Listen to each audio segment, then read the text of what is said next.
That sound, instantly recognizable, isn't it?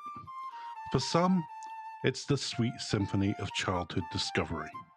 For others, it's a phantom echo, a chilling reminder of music class, a cacophony of screeching plastic and misplaced fingers. It's the sound of 1,000 tiny, uncoordinated breaths, all attempting to wrestle a melody from a simple tube. It is, of course, the humble, or perhaps not so humble, recorder. But seriously, what is this instrument? And why, oh why, did every single primary school across the Western world seem to possess a bottomless pit of them, churning out generation after generation of aspiring and often excruciatingly bad musicians? Today we're diving deep into the surprisingly rich, often maligned, and undeniable universal history of the recorder. Get ready to have your preconceptions and your eardrums challenged. Forget everything you think you know about cheap plastic school instruments, because the story of the recorder doesn't begin in a dusty classroom cupboard. It begins centuries ago, in the echoing halls of castles and the quiet chambers of the Baroque masters. The recorder's lineage stretches back further than you might imagine. It belongs to the family of what are known as fipple flutes, instruments where the air is directed by a block or a fipple onto a sharp edge, splitting the air and creating a sound. Think about blowing across the top of a bottle. It's a similar, albeit less refined principle.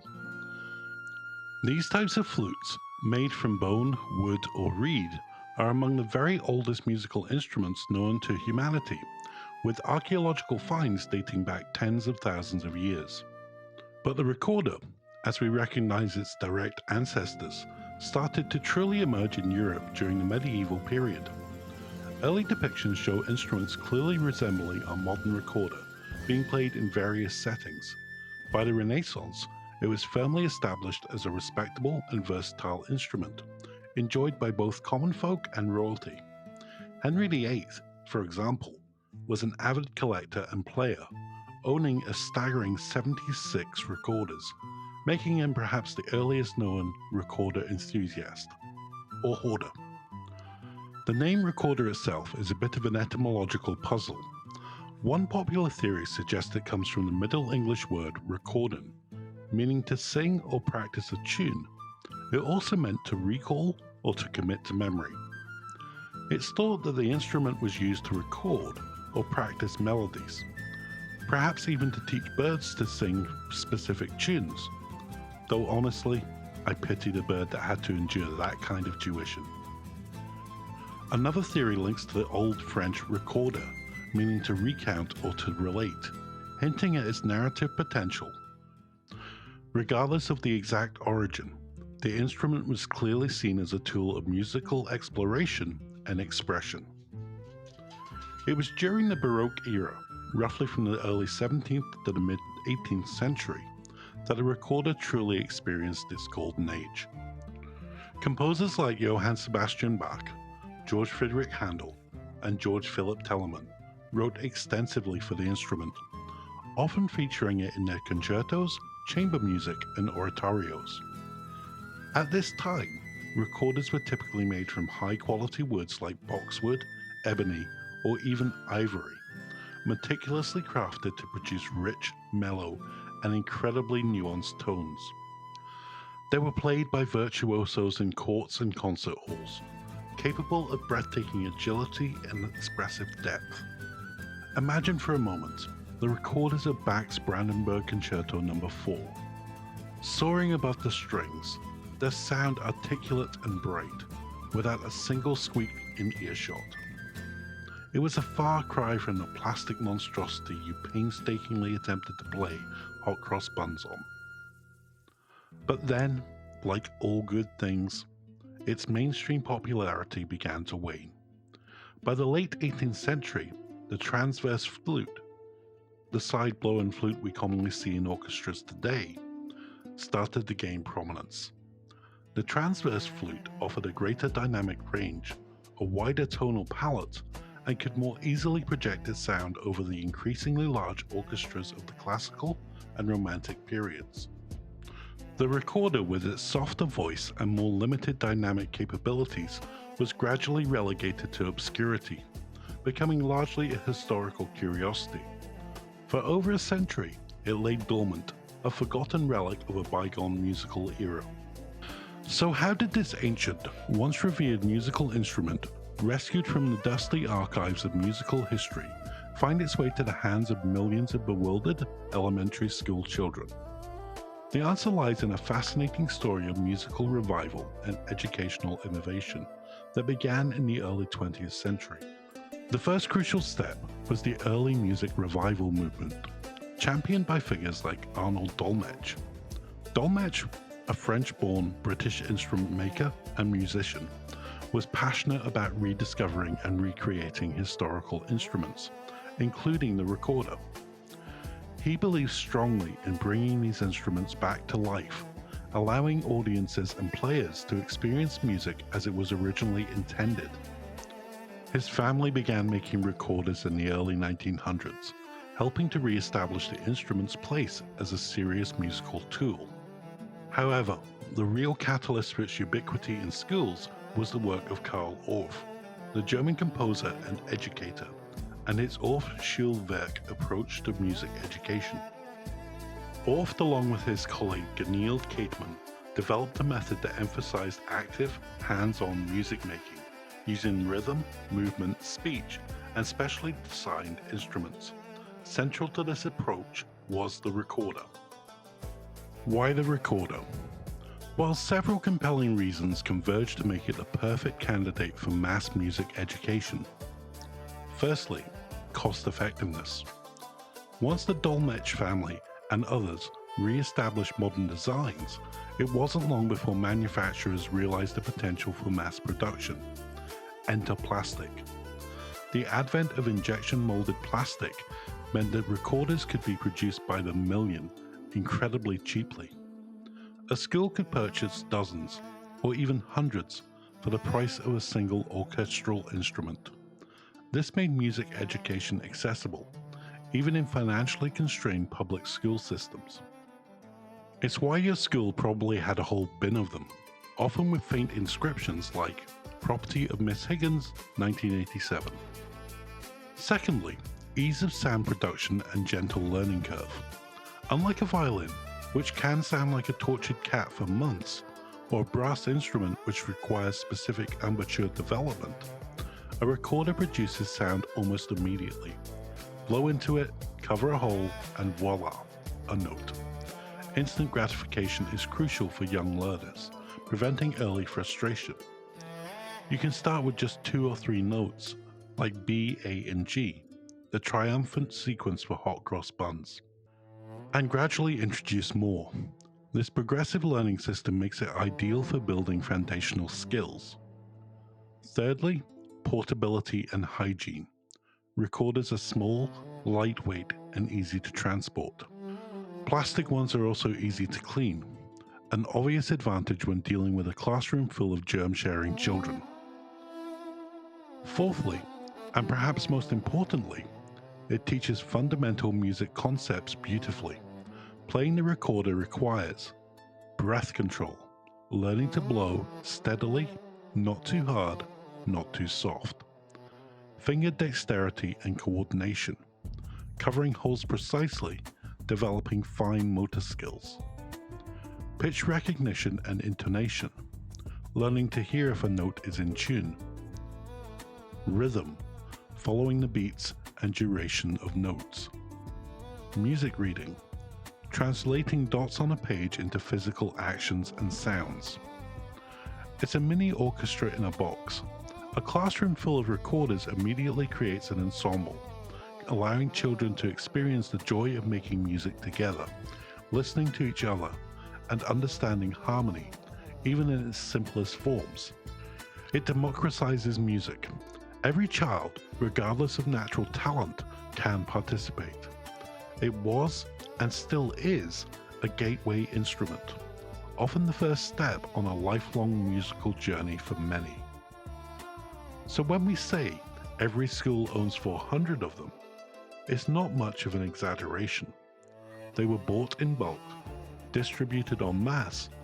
Some found their way home, others languished in forgotten drawers, waiting to be rediscovered by the next cohort of wide-eyed musical recruits. Now, before we delve into the good, the bad, and the truly virtuosic aspects of the recorder, I want to hear from you. Did you play the recorder in school? What was your go-to song? Were you a maestro or more of a musical menace? Let us know in the comments below. And while you're down there, please remember to hit that like button and subscribe to What Is for more deep dives, and ring that notification bell so you don't miss our next video. We love creating these for you, and your support helps us keep the music playing, hopefully without too many squeaks. Alright, let's break down the pros and cons of this unassuming wooden or plastic wonder. The pros. Beyond the practical reasons for its presence in schools, the recorder offers some profound educational benefits. 1. Foundational skills. As mentioned, it's a fantastic tool for developing basic musical literacy. It lays the groundwork for understanding melody, harmony, and rhythm, skills transferable to any other instrument. 2. Fine motor skills. The precision required to cover the holes and move the fingers quickly significantly enhances fine motor control and hand-eye coordination. 3. Discipline and patience. Learning an instrument, any instrument, teaches perseverance. The recorder, despite its initial ease, requires practice and dedication to move beyond simple tunes. 4. Ensemble experience. Playing with others is a vital part of musical development. Recorder groups teach children to listen, blend, and contribute to a collective sound. It fosters teamwork. 5. Affordable access. For many, the recorder is their first and sometimes only exposure to playing a musical instrument. It democratizes music education, offering a chance for every child to experience the joy of creation, regardless of their family's economic background. 6. Appreciation for music. Learning to play, even simplified versions of classical pieces, can spark a lifelong appreciation for music and the arts. But then, there are the cons. And oh, there are cons. 1. The sound. Let's be honest, in the hands of a beginner, especially a classroom full of them, the recorder can be a sonic assault. The shrill, piercing tones, the accidental squeaks, the attempts to blow too hard resulting in an ear-splitting shriek. It's enough to test the patience of a saint, let alone a music teacher. It's often described as sounding like a choir of dying cats, or a flock of enraged geese. And sometimes, that's just being generous. 2. Reputation. Because of its ubiquitous presence in elementary schools, the recorder has gained a rather unfortunate reputation as a child's toy or a not serious instrument. This stigma can make it difficult for serious players to be taken seriously, and it often overshadows the instrument's true capabilities. 3. Limited dynamics for beginners. While professional players can achieve remarkable dynamic nuance, a beginner's plastic recorder tends to have two settings: loud and very loud. This can make nuance expression challenging. 4. Quality control. The cheapest plastic recorders, while cost-effective, often suffer from pure intonation and inconsistent tone, making it harder for students to produce pleasant sounds and discouraging them from the process. 5. Teacher frustration. Imagine being a music teacher, trying to guide 25 energetic children through Mary Had a Little Lamb, while simultaneously battling the sheer volume and unpredictable nature of the instruments. It's a heroic feat. So for all its undeniable benefits, the collective memory of the school recorder often comes with a wince, a shudder, and perhaps a ringing in the ears. But what if I told you that beyond the chaotic school halls, the recorder is an instrument of incredible beauty and sophistication when played by a world-class virtuoso. Indeed, the recorder's journey didn't end with its decline in the classical era, nor its current story limited to primary school music classes. Its revival in the 20th century also saw it reclaim its place in serious musical performance. Remember those Baroque masters? Their compositions are still the bread and butter for many professional recorder players today. Telemann's recorder concertos and fantasias, Bach's Brandenburg concertos, and Handel's recorder sonatas are all staples of the repertoire, demanding immense skill, breath control, and musicality. When performed by a master, these pieces revealed the recorder's true voice, a clear, pure, agile, and surprisingly expressive instrument. But it's not just historical music. Contemporary composers have also embraced the recorder, writing challenging, innovative works that push its technical and expressive boundaries. You'll find modern recorder players performing in everything from avant-garde classical pieces to jazz improvisations and folk music from around the world. Who are these modern maestros? One of the most famous is Michaela Petri, a Danish recorder virtuoso who has almost single-handedly elevated the instrument's profile. You might have seen her performing with orchestras worldwide, her fingers flying across the holes of her wooden instruments, producing sounds that defy any shrill school toy stereotypes. She's recorded dozens of albums, showcasing the recorder in both its historical context and in new, experimental settings. Then there's Piers Adams, a British recorder player known for his passionate and often theatrical performances, as well as his adventurous programming and blending of Baroque with world music and contemporary pieces. And Maurice Steiger, a Swiss recorder player renowned for his fiery interpretations of Baroque music and its infectious stage presence. These are not merely academics, they are rock stars of the recorder, pushing the instrument into new realms of performance and challenging audiences to reconsider its potential.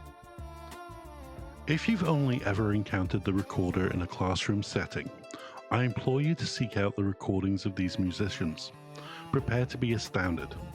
You'll hear intricate counterpoint, soaring melodies, and dazzling technical passages that will redefine what you thought was possible on that plastic flute. The tone on a finely crafted wooden instrument in the hands of a professional is warm, woody, and full of character, far removed from the sharp, reedy sound of a cheap plastic model. From its ancient origins as a simple flipple flute, through its golden age in the Baroque courts, its near extinction, and its improbable resurrection in the hands of countless schoolchildren, the recorder has had a truly remarkable journey. It is simultaneously a respected historical instrument, a sophisticated vehicle for the virtuoso performance, and the most accessible entry point into the world of music for millions of children globally. It may have inflicted some minor auditory trauma during your formative years, but the school recorder was, and remains, an unsung hero of music education.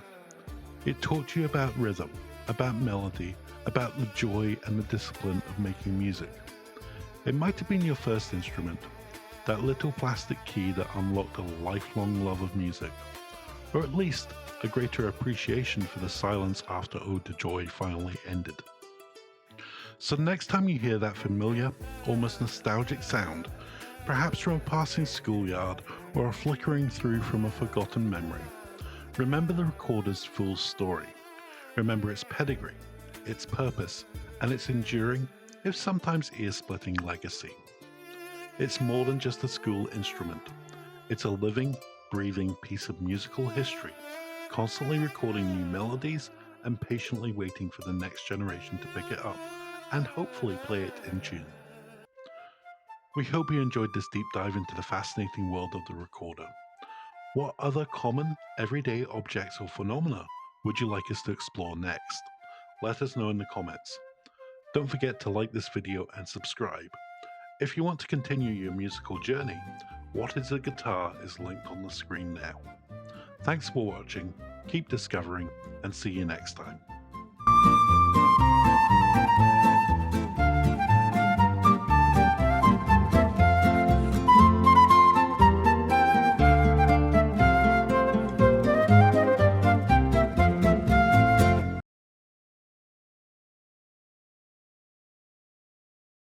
Imagine a universe where a 3-minute song can make a stadium of 50,000 people scream in perfect unison, where a teenager from a small town in Iowa can teach herself Korean just to sing along, and where the word idol means more than a statue in a museum.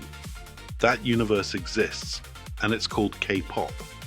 By the time you finish this video, you'll know exactly why millions of fans around the globe treat a catchy chorus like a religious hymn, why the word stan became a verb, and why the Korean wave is crashing onto shores everywhere.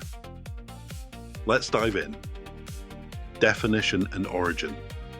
K-pop, short for Korean pop, isn't just a genre, it's a cultural phenomenon that blends hypnotic melodies, high-energy choreography, and a visual aesthetic that could make a fashion week blush.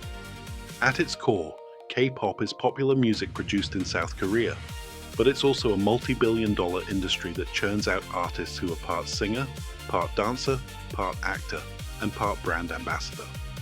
The roots go back to the early 1990s, when a trio called Seo Taiji and Boys dropped the track I Know in 1992. That song mixed rap, R&B, and rock, an unheard-of combo in Korean radio at the time. It wasn't just a musical experiment, it was a cultural earthquake that told the Korean public, we can borrow the world's sounds and make them our own.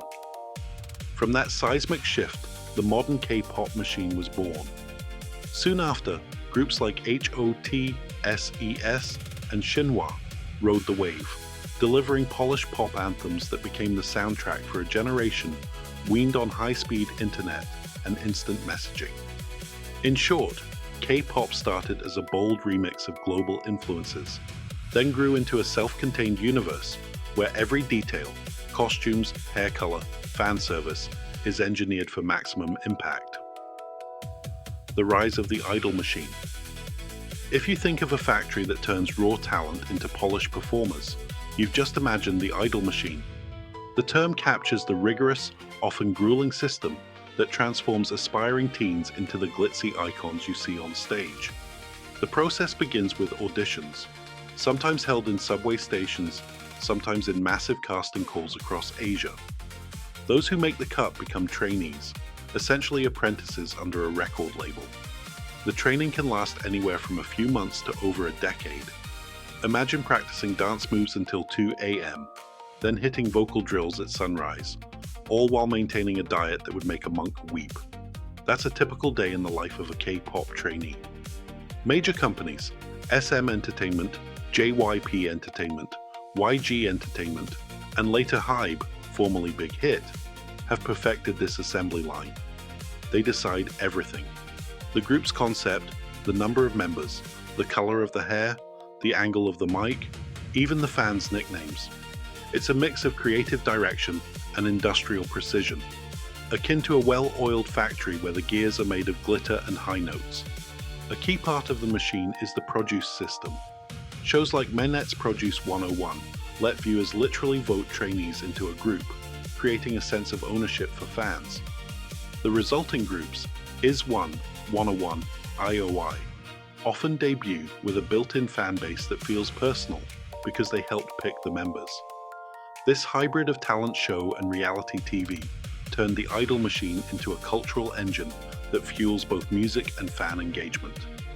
And let's be honest, the word idol in Korean, idol, originally meant a celebrity, but in K-pop, it has become a title that implies a lifestyle.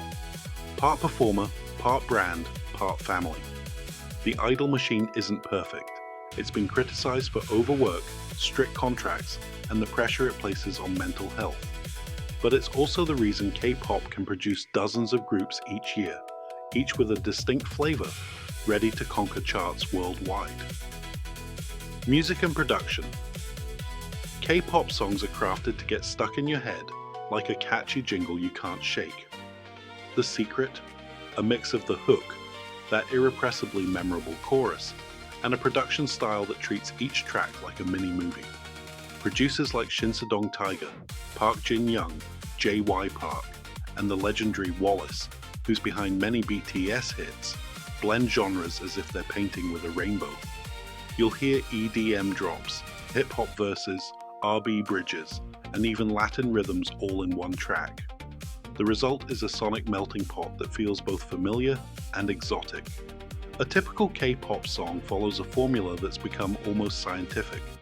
A rap verse that sets the mood, a pre-chorus that builds tension, a massive chorus that releases dopamine, and a bridge that gives the vocalists a moment to show off. Auto-tune and vocal processing are used not to hide flaws, but as stylistic tools. Think of the robotic warble that adds a futuristic edge to many title tracks. Choreography is equally vital. The synchronized dance moves are a visual hook that translates well on YouTube, where fans loop the same 4-second clip until they've memorized every foot shift. Groups like EXO and 17 are famous for their complex formations, where members switch positions in the blink of an eye, making each performance feel like a living optical illusion. Music videos are mini blockbusters, loaded with high-budget sets, CGI, and plot twists that keep fans guessing. The video for Psy's Gangnam Style may have launched K-pop into the global consciousness, but today's MV budgets can rival Hollywood teasers. The result? A multi-sensory experience that keeps audiences hitting replay, streaming, and buying. If you're vibing with this, hit that like button, drop a comment with your favorite K-pop comeback, and subscribe to the channel for more deep dives into the world of music, science, history, and many other topics. Let's keep the wave rolling. Global expansion and fan culture. K-pop's climb from Korean TV to worldwide trending lists is a story of strategic global outreach and an unstoppable fan army. The early 2000s saw the first wave of Hallyu, the Korean wave, splash across East Asia. Groups like TVXQ and Super Junior won massive followings in Japan, China, and Taiwan, proving that language barriers could be overcome with catchy hooks and polished visuals. When YouTube launched in 2005, it became the ultimate bridge. Fans could upload subtitles, fan-made lyric videos, and reaction clips, turning a regional trend into a global one. By the mid-2000s, BTS and Blackpink broke the Western market wide open.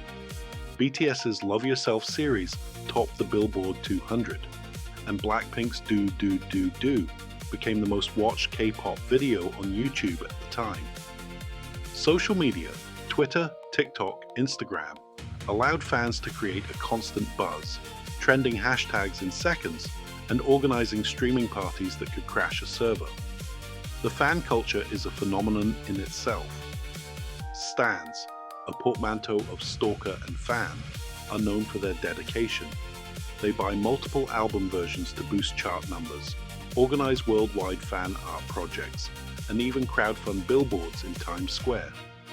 The term ARMY, BTS's fandom, has become a brand within a brand, generating merchandise, fan-run charities, and coordinated social media campaigns. Fan chants, where audiences shout a group member's name in unison during a song's break, are a hallmark of K-pop concerts. Imagine a stadium of 50,000 people screaming Jin in perfect rhythm. It's both terrifying and electrifying. This level of engagement creates a feedback loop. The more fans engage, the more the industry invests, and the bigger the productions become. And the community is truly global.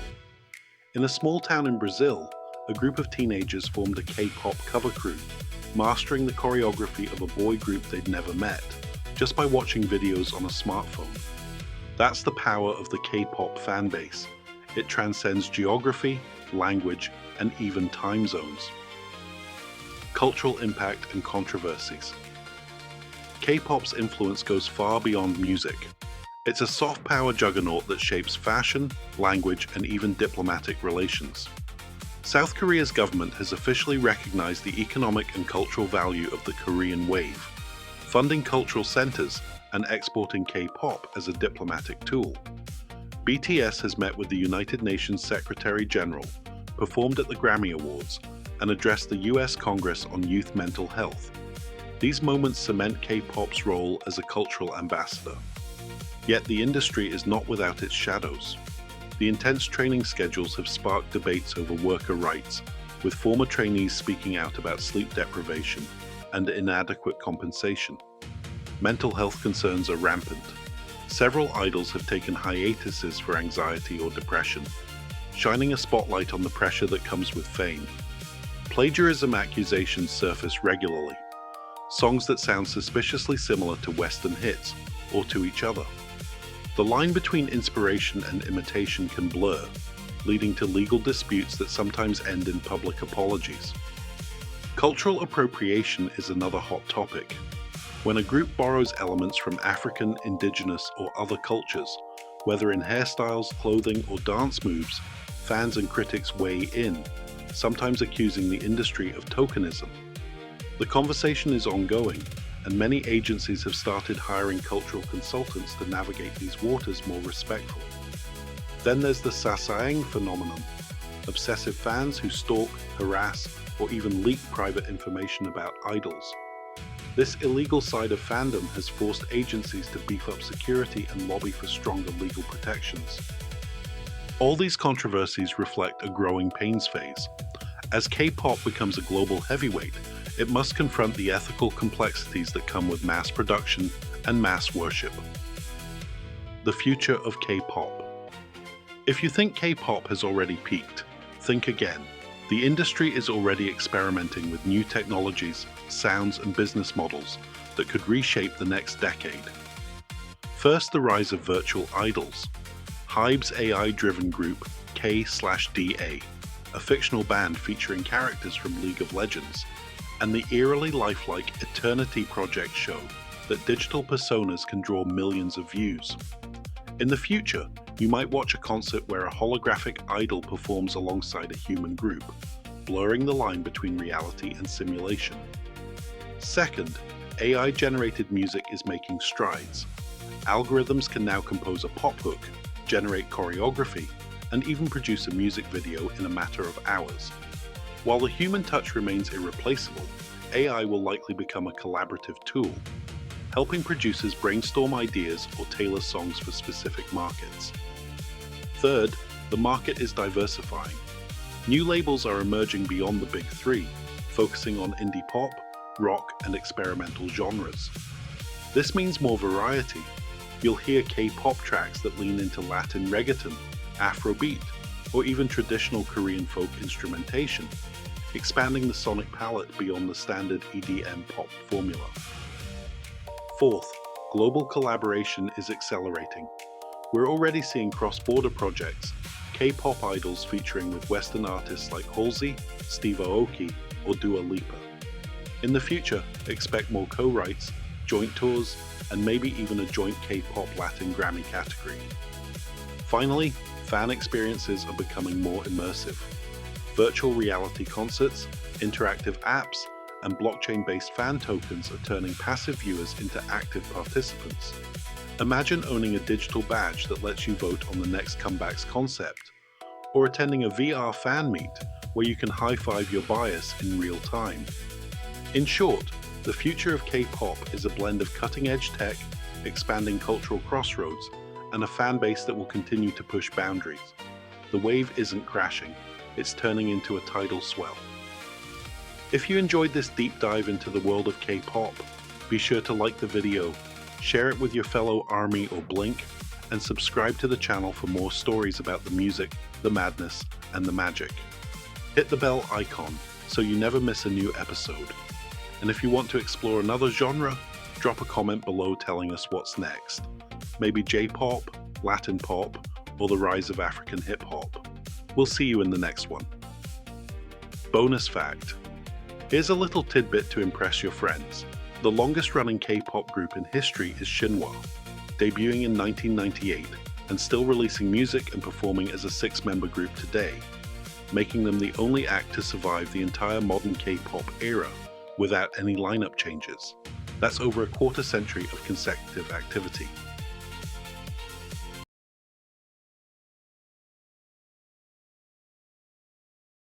It's 1846. Paris is buzzing with revolution, romance, and really bad smelling streets. A Belgian instrument maker named Adolphe Sax stands before the French Academy of Sciences, clutching what looks like a confused plumbing experiment crossed with a brass instrument gone terribly, wonderfully wrong. He's about to demonstrate his latest invention, a wooden instrument with brass keys, a conical body, and a sound so wild that half the room think he's cursed, and the other half thinks they've died and gone to musical heaven. That invention, of course, is the saxophone. And in the next few minutes, I'm going to tell you everything you need to know about it, what it is, where it came from, and why it sounds like liquid seduction wrapped in brass, and why, despite being invented almost 180 years ago, it still makes people feel things that no other instrument can. But first, please hit that subscribe button. Not because I need the validation, okay, maybe a little, but because there's a whole channel here full of what is videos just like this one. I'm building something really cool here, and I'd love for you to be part of it. Now let's talk about saxophones. 1. Definition and what it actually is. Let's start with the obvious question. What exactly is a saxophone? At its most basic, a saxophone is a single reed woodwind instrument with a conical body made of brass. Now I know what you're thinking. Single reed, woodwind, brass, make up your mind. And honestly, the saxophone is equally confused about its own identity. It's a musical equivalent of that one friend who shows up to a black tie event in a tuxedo t-shirt, just absolutely refusing to be categorized. The single reed part comes from the mouthpiece, which is made of plastic or rubber. It has a thin piece of cane clamped against it. When you blow air across that reed, it vibrates, and those vibrations travel through the instrument's body, getting amplified and enriched as they go. The conical shape, meaning it gets wider as it goes down, gives the saxophone its distinctly warm, full-bodied sound. Unlike its straight-laced cousin, the clarinet, which is a cylindrical bore, and somewhat reedier, buzzier tone, the saxophone swoops and curves both visually and sonically. And yes, even though it's made of brass and you have to polish it to keep it from looking like a lost artifact from a pirate ship, it's classified as a woodwind instrument because of how the sound is produced. The material doesn't determine the category, the method does. So congratulations, saxophone, you've been officially inducted into the woodwind family, despite looking like you should be in the marching band's brass section. There are several types of saxophone, ranging from the soprano, small, bright, and hilariously difficult to play in tune, to the massive contrabass, so large it requires its own zip code and a commitment to either serious physical fitness or really good seed. The most common ones you'll encounter are the alto saxophone, which is smaller and higher pitched, and the tenor saxophone, which is larger and gives you that big, rich, I'm about to play a solo in a jazz club sound. So in summary, brass body, woodwind soul, single reed, conical shape, and the ability to make people feel things. That's the saxophone. 2. Origins, the Belgian visionary. Now let's travel back to the 1840s, when a man named Adolphe Sax decided that the world needed something it didn't know it wanted. Adolphe Sax was born in 1814 in Dinant, Belgium. Though if you ask the French, they'd say he was clearly French because, well, everything interesting comes from France, right? Sax showed musical talent early, training as both a performer and an instrument maker. He was particularly skilled at playing the flute and the clarinet, but noticed something during his years of performing. There was a gap in the musical landscape. The woodwinds had their sweet, sensitive sounds, and the brasses had their bold, powerful projections, but nobody was bridging that gap. There was no instrument that could sing with the tenderness of a woodwind and project with the power of a brass. Sax had a vision. What if you took the clarinet's single reed mouthpiece, the part that made those reedy, expressive sounds, and combined it with the brass's body projection and power? What if you shaped that body into a code instead of a cylinder, allowing the sound to swell and fill a space? He started working on his invention in the early 1840s, and by 1846 he had something ready to show the world.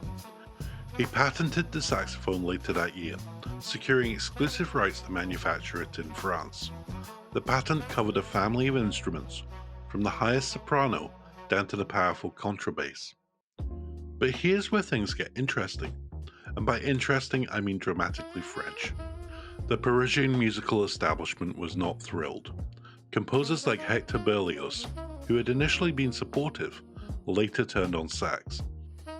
There were lawsuits, there were accusations of fraud, there were rival instrument makers spreading rumors that sax's invention was structurally unsound and likely to explode during a performance.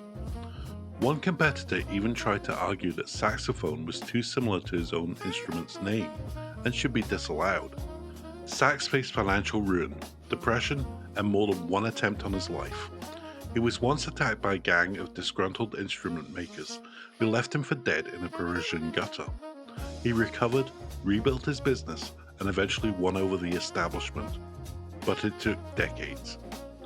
In 1857, sax achieved a major victory when the Paris Conservatory added the saxophone to its curriculum, though only as an optional subject, which is the academic equivalent of "we're not mad, we're just disappointed." Nevertheless, this legitimized the instrument and helped establish it as a serious musical tool rather than a curiosity. So the next time you hear a smooth sax solo in a jazz club, remember that you're hearing the dream of a Belgian inventor who fought lawsuits, assassination attempts, and the entire French musical establishment to give the world an instrument that refused to be pinned down. 3. Development and evolution. The saxophone didn't just appear fully formed, like Athena from the head of Zeus. It evolved, mutated, and improved over the decades, thanks to generations of craftsmen, players, and tinkerers, who looked at sax's original design and said, yeah, but what if we added more keys? Early saxophones were primitive by modern standards. They had fewer keys, which meant more cross-fingerings and awkward contortions for players trying to hit certain notes. The keywork was often poorly designed, leading to mechanical breakdowns and intonation issues that made the saxophones the butt of orchestra jokes for years. Yes, very amusing, said every sax player ever.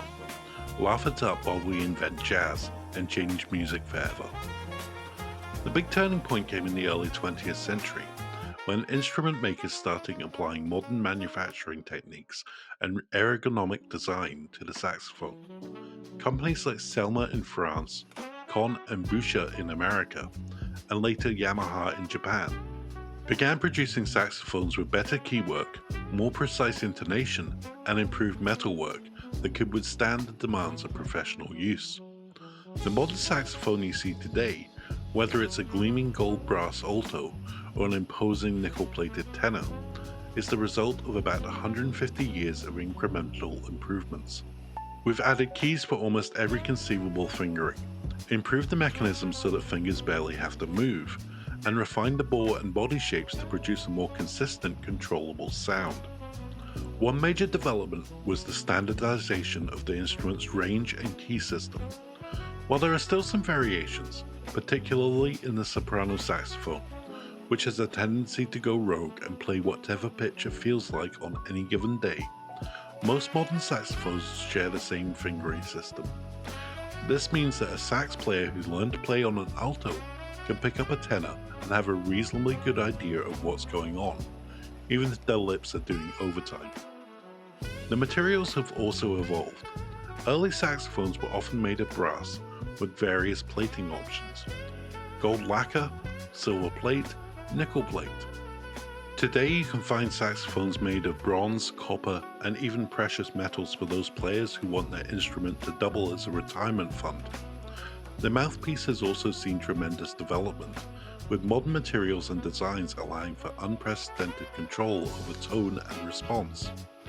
But perhaps the most significant development wasn't the instrument itself, but how people learned to play it.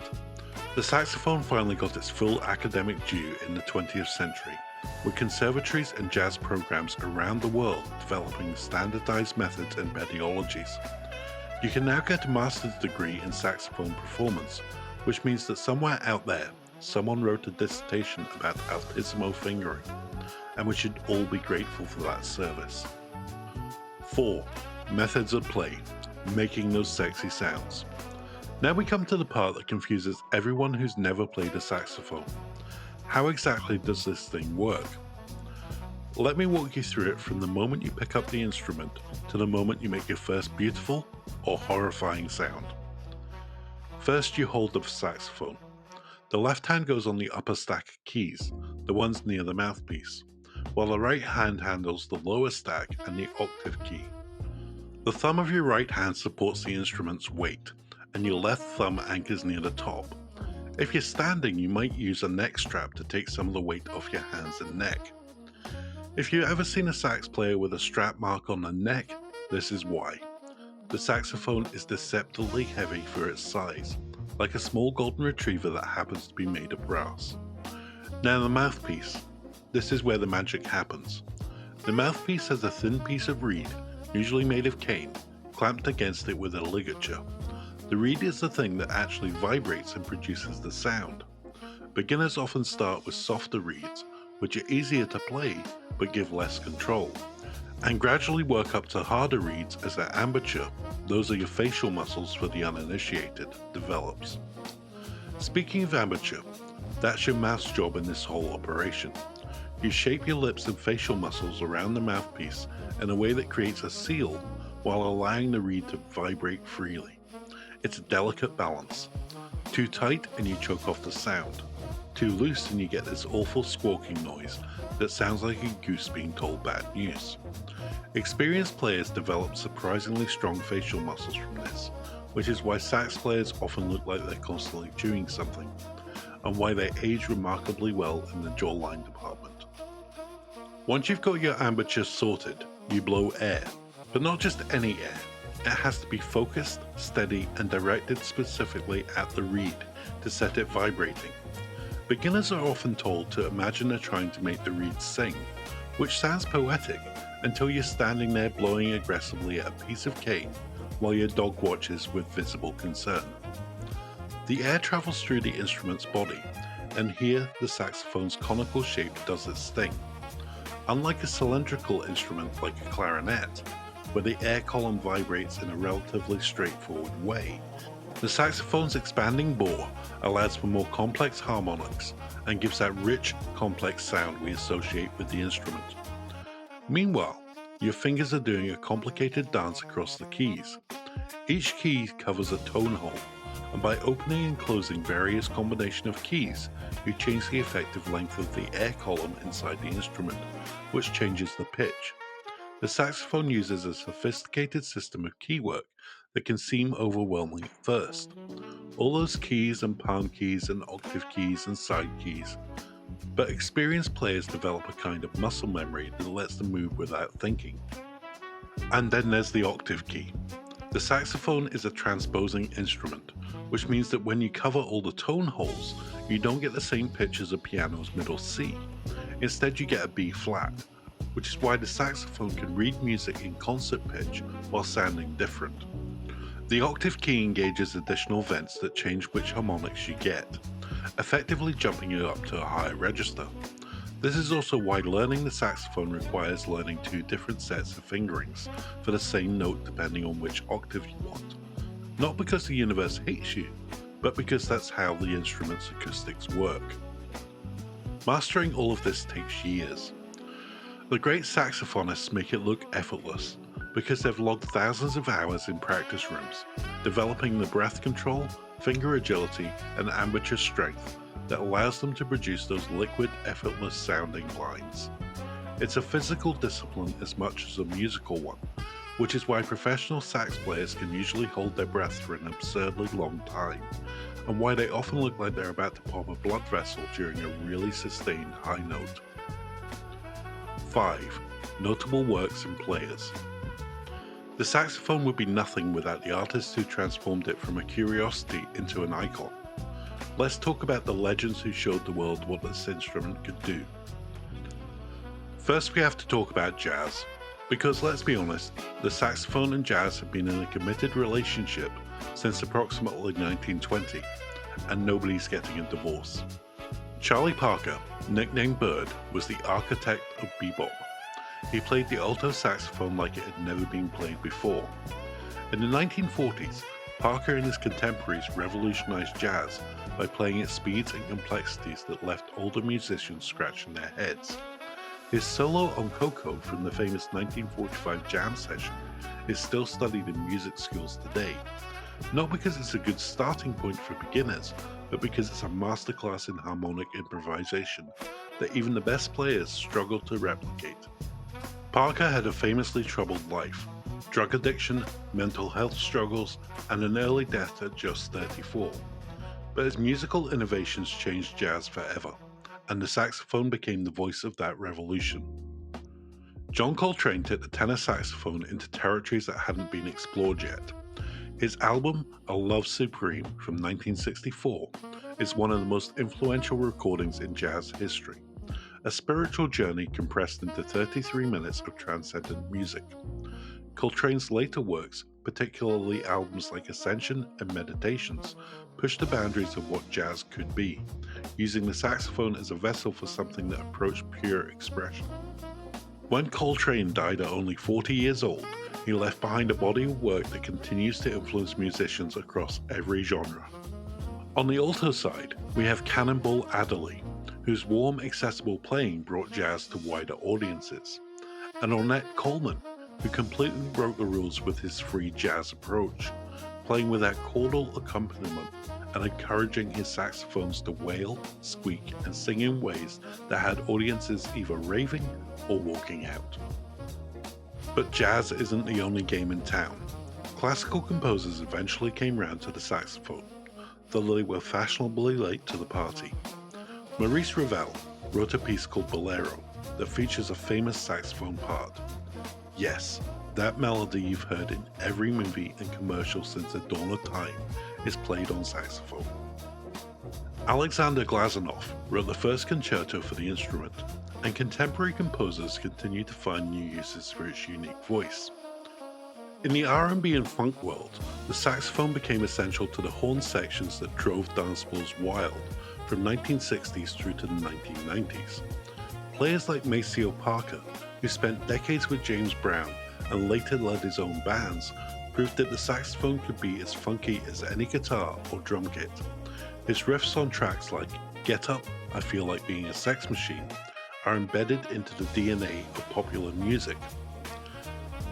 And we can't talk about saxophonists without mentioning one of the most influential figures in the instrument's history, Lisa Simpson. No, wait a minute, that's wrong. Let me think. The most important saxophonist for the younger generation might be... Actually, you know what? Just go watch the film Whiplash. While it's not specifically about saxophones, it does capture the intensity that dedicated musicians bring to their craft. And for the record, the actual saxophonist to know in modern music is Kamasi Washington, whose triple album Epic brought jazz back to the pop culture conversation in a big way in 2015. 6. Place in pop culture. The saxophone has a relationship with popular culture that goes far beyond the concert hall and the jazz club. It has become a symbol, a cultural touchstone, and in the hands of the right filmmakers and advertisers, an instantly recognizable shorthand for certain moods and ideas. Think about the sex saxophone trope. Yes, it's an actual thing. The saxophone has developed a reputation for being, well, sexy.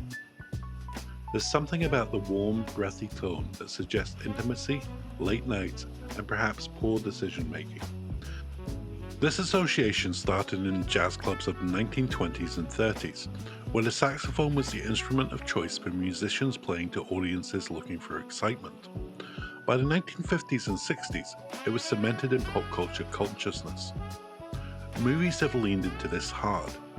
In Play Misty for Me, Clint Eastwood plays a radio DJ who becomes obsessed with a fan played by Jessica Walter, and the saxophone, performed by the legendary Tom Scott, provides the movie's haunting, unsettling soundtrack. The instrument becomes associated with obsession and danger. which is quite a leap from its romantic connotations. In The Big Lebowski, the dude's arch nemesis is a former child actor turned jazz enthusiast who plays an aggressively avant-garde saxophone, and the film uses this to signal his pretentiousness and menace. Television has also gotten in on the act. The opening theme of The Fresh Prince of Bel-Air, one of the most iconic TV theme songs ever, features a saxophone solo that's instantly recognizable to anyone who grew up in the 90s. The sax became the sound of a certain kind of cool, youthful energy, and that association has persisted. Advertisers have long used the saxophone to signal a particular vibe. Luxury products, alcoholic beverages, and anything targeting an adult audience frequently feature saxophone music in their commercials, presumably because it suggests sophistication and, yes, sex appeal. You'll hear it in ads for everything from watches to whiskey, and the message is always the same. This product is for someone with refined taste and probably a leather jacket. The 1980s were a particularly interesting time for the saxophone in pop music. While jazz was struggling in the mainstream, the instrument found new life in rock, pop, and especially smooth jazz. Kenny G became one of the best-selling music artists of all time, and whether you love him or find him elevator music adjacent, there's no denying his impact. His song Songbird became one of the most recognized saxophone melodies in history, and still shows up at weddings, proms, and every romantic montage in every movie and TV show made in the last 40 years. More recently, the saxophone has experienced a kind of ironic revival. In the TV show Stranger Things, the character Robin Buckley, played by Maya Hawke, mentions being in the band, and the show uses saxophone music to signal its 1980s setting. In the world of viral videos, there are entire accounts dedicated to saxophone covers of pop songs, and the juxtaposition of the instrument's smooth tone with modern hip-hop creates something genuinely new and entertaining. The saxophone has also become something of a meme, with the sexy sax man phenomenon. Street performers playing unexpected saxophone in public spaces, often with elaborate choreography. These videos rack up millions of views on YouTube, proof that the instrument still captures people's imaginations in ways that most other instruments can only dream about. So there you have it, the saxophone in all its glory. We talked about its origins in the mind of a Belgian inventor who fought the French establishment. We explored its development from a quirky curiosity to a refined modern instrument. We broke down the surprisingly complex mechanics of how you actually produce sound from the thing. We celebrated the legends who transformed it from a supporting instrument into the lead voice that could speak directly into the soul. And we examined how it became one of the most recognizable, most culturally loaded instruments in human history. The saxophone is many things. It's a woodwind that looks like brass. It's an instrument that bridges classical music and jazz, sophistication and sensuality, the concert hall and the subway station. It's something that a beginner can make terrible noise on within 5 minutes, and a lifetime master can still discover new possibilities in. It's a piece of engineering, an artistic tool, and, some would argue, a lifestyle. Next time you hear that distinctive sound in a song, in a movie, or coming from a street performer who definitely has a permit for that, you'll have a whole new appreciation for what's happening. You'll know about Adolf Sax and his impossible dream. You'll understand the decades of development that turned a patent into a perfected instrument. And you'll recognize that you're not just hearing notes, you're hearing almost 200 years of history poured into a single, glorious, undeniably sexy sound. If you enjoyed this deep dive into the saxophone, you're going to love the rest of the What Is channel. I've got videos about all kinds of fascinating topics, instruments, history, science, culture, you name it.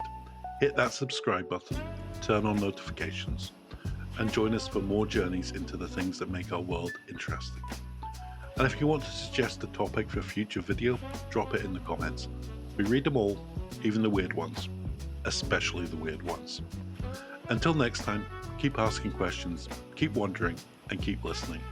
See you next time.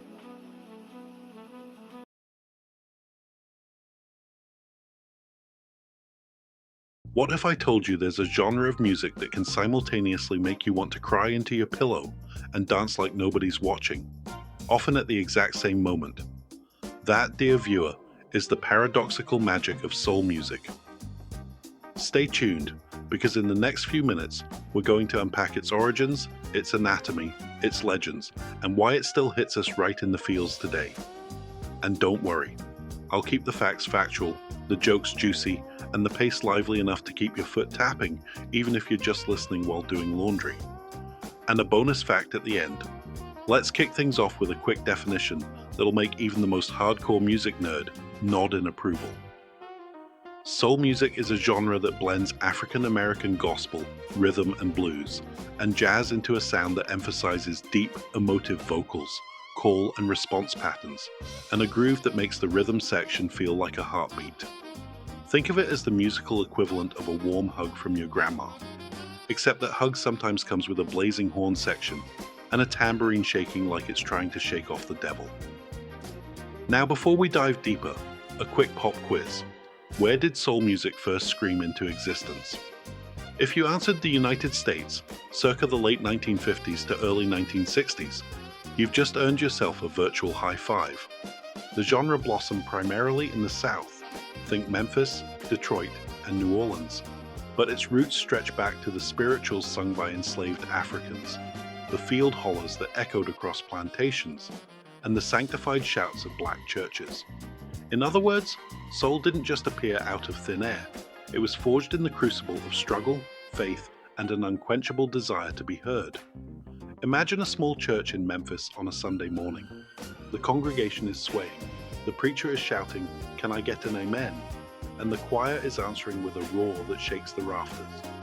Now take that same energy, swap the hymns for lyrics about love, heartbreak, and everyday survival, and plug in a backing band of electric guitars, a tight rhythm section, and a brass section that could wake the dead.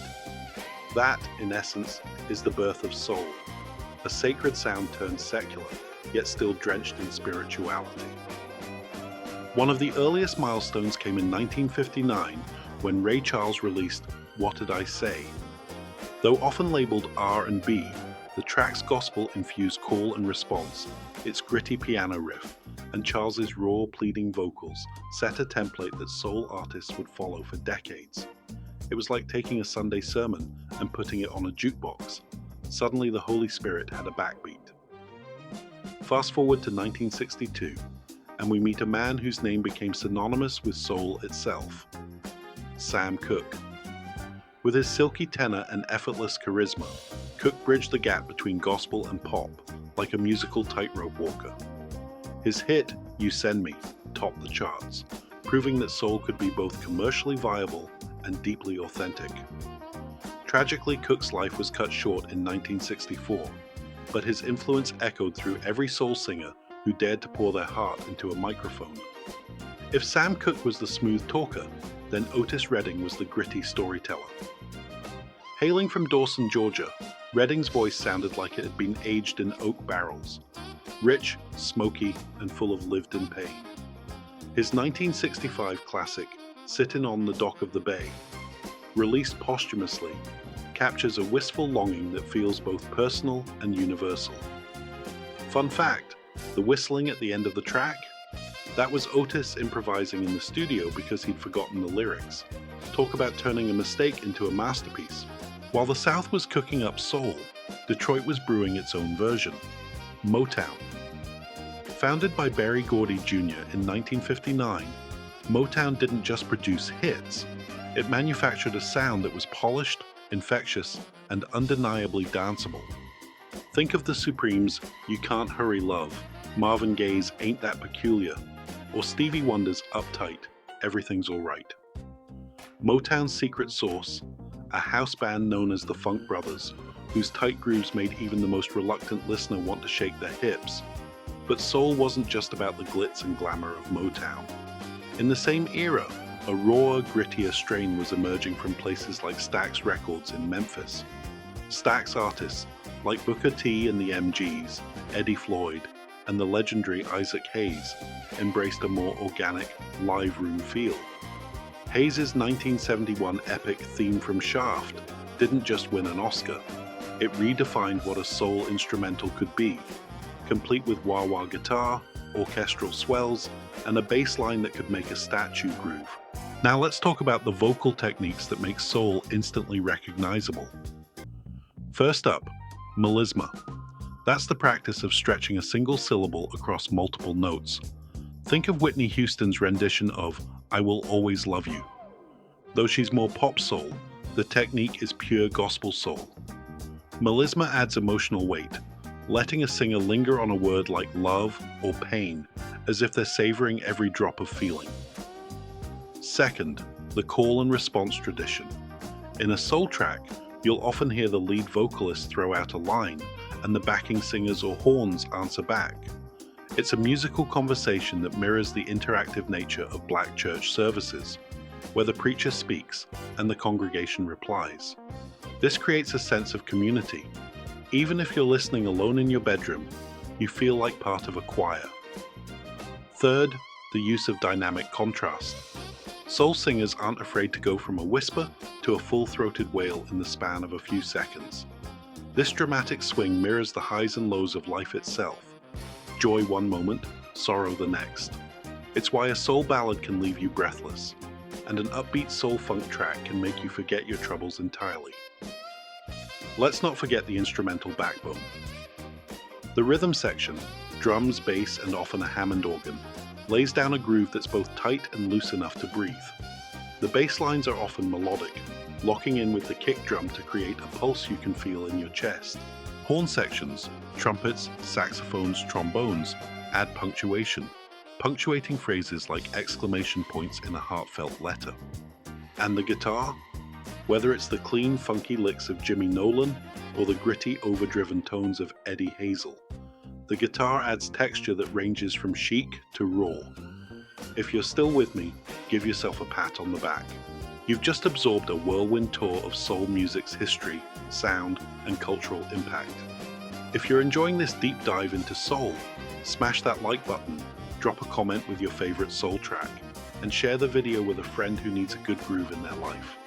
Your engagement helps keep these videos coming, and honestly, it makes my day to see you all vibing along. Speaking of texture, let's take a quick detour into the lyrical themes that soul loves to explore. At its core, soul music is about the human condition: love, loss, longing, hope, and resilience. You'll find songs that celebrate the euphoria of new love, Let's Stay Together by Al Green. Songs that lament betrayal, I Heard It Through the Grapevine by Gladys Knight and the Pips. And anthems of empowerment, Respect by Aretha Franklin. Yes, that's a soul anthem, not just a cover. The lyrics are often direct, conversational, and steeped in everyday language, making them instantly relatable. Now a quick side note for the trivia buffs. Did you know that the term soul as a musical label was popularized by journalist Jerry Wexler? While working at Atlantic Records in the late 1950s, Wexler began using soul to describe the music coming out of the South that blended gospel fervor with R&B rhythm. He once joked that he coined the term because he was soul-searching for a good label. Whether true or not, the name stuck, and it perfectly captures the genre's essence.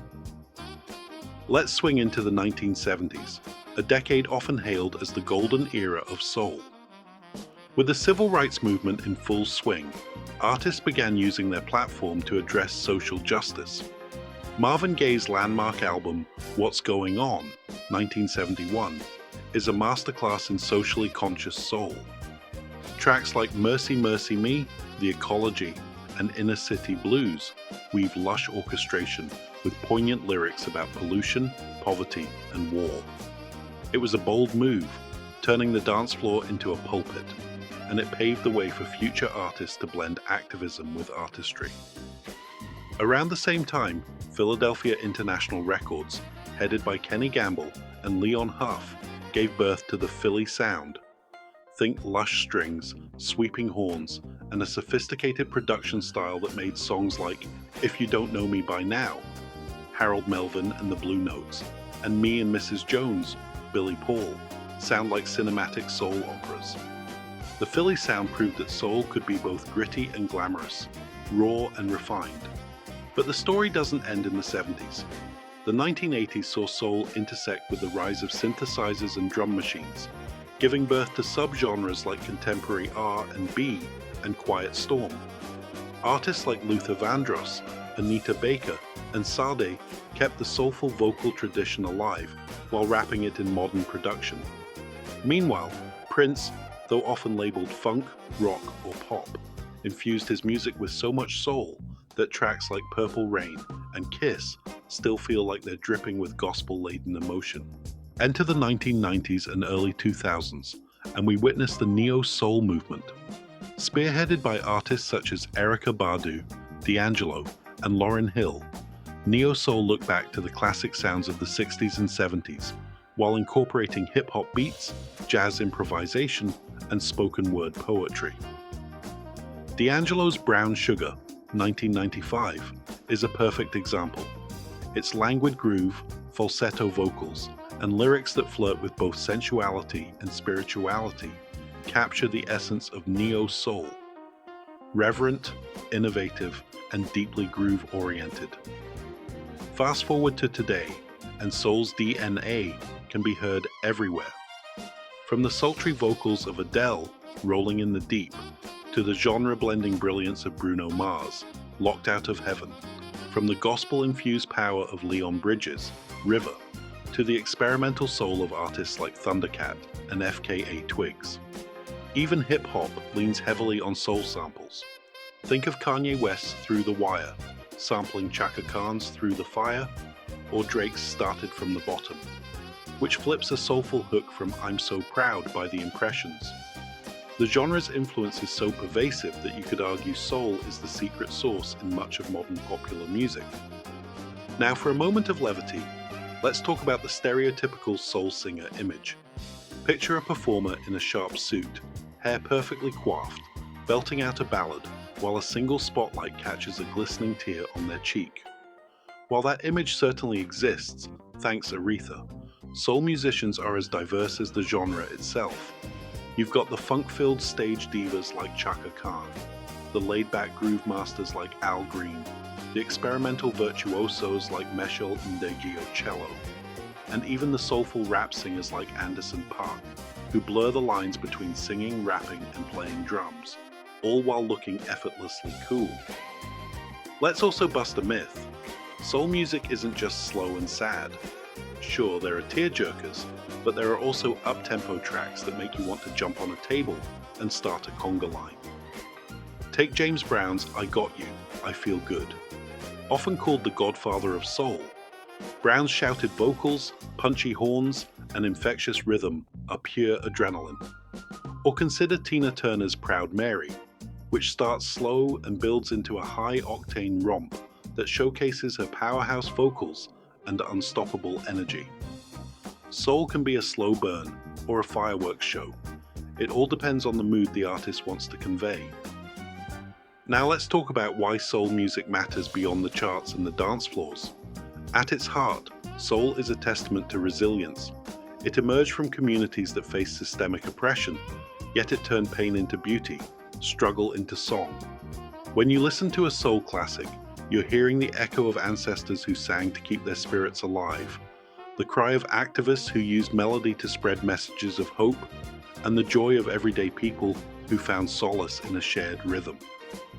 From a sociological perspective, soul music helped break down racial barriers in the music industry.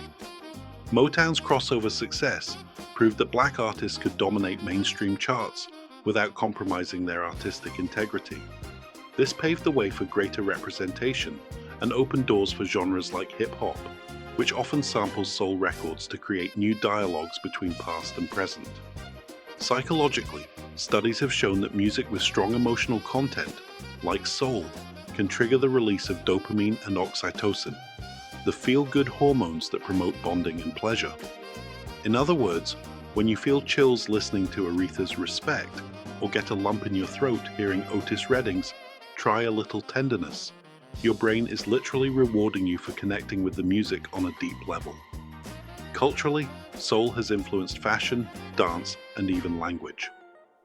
The soul walk, a smooth, confident stride often seen in performances by artists like James Brown, became a staple of stage presence. Slang terms like groovy, funky, and solid entered the vernacular, thanks to soul lyrics and the way artists talked about the music. And let's not forget the iconic afros, dashikis, and sharp suits that became visual signatures of the soul era, styles that still inspire contemporary fashion today. If you've made it this far, thank you for letting soul music fill your ears and hopefully your soul. Please consider subscribing to the What Is channel, ringing the notification bell so you never miss an episode. Every like, comment, and share helps us keep digging into the fascinating stories behind the things we love. Your support fuels the research, the scripts, and the occasional coffee-fueled midnight brainstorming session that makes these videos possible. Before we close, I promised you a bonus fact. Here it is. The very first Grammy Award for Best R&B Vocal Performance, Female, later recognized as a soul category, was awarded in 1968 to none other than Aretha Franklin for her rendition of You Make Me Feel Like a Natural Woman. Interestingly, the song was written by Carole King and Jerry Goffin, two white songwriters from Brooklyn, proving that soul's magic can transcend the backgrounds of its creators, as long as the heart is in the right place. Now, as the final note fades, I'll leave you with this thought. Soul music isn't just a genre you listen to, it's a feeling you carry. Whether you're nursing a broken heart, celebrating a triumph, or just needing a soundtrack to your daily grind, soul has a way of meeting you right where you are, and lifting you up, one heartfelt note at a time. Thanks for watching, and remember, keep it soulful.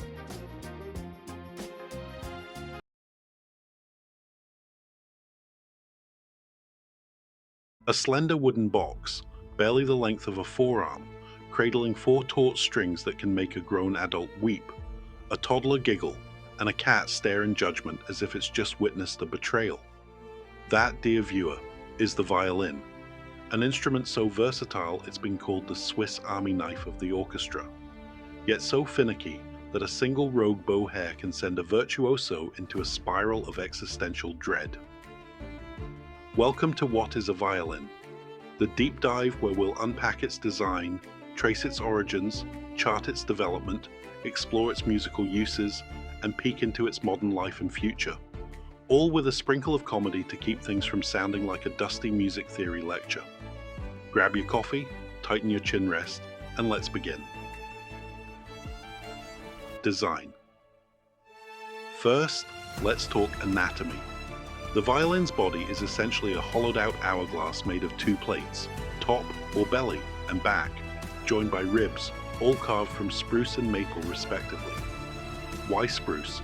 Because it's light, stiff, and loves to vibrate like a trampoline for sound waves. Maple, on the other hand, is the sturdy backbone that resists the pull of the strings without turning into a noodle. The F-shaped sound holes aren't just for show, they act like acoustic vents, letting the inner air breathe and amplifying those sweet singing tones. Inside, a bass bar runs lengthwise under the belly, reinforcing it against the downward pressure of the bridge, while a sound post, a tiny dowel wedged between top and back, transfers vibrations from the strings to the body, turning string buzz into glorious resonance. Now the neck, a slender maple shaft topped with an ebony fingerboard. Fretless because violinists like to live on the edge, literally sliding between notes. The peg box, housing 4 wooden pegs, is where the strings are wound. Turn them too tight and you risk a snap.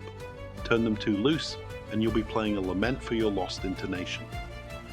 Finally, the scroll, a carved volute at the top of the peg box, serves no acoustic purpose but adds a touch of Baroque flair, like a tiny ornate moustache on an otherwise sober instrument.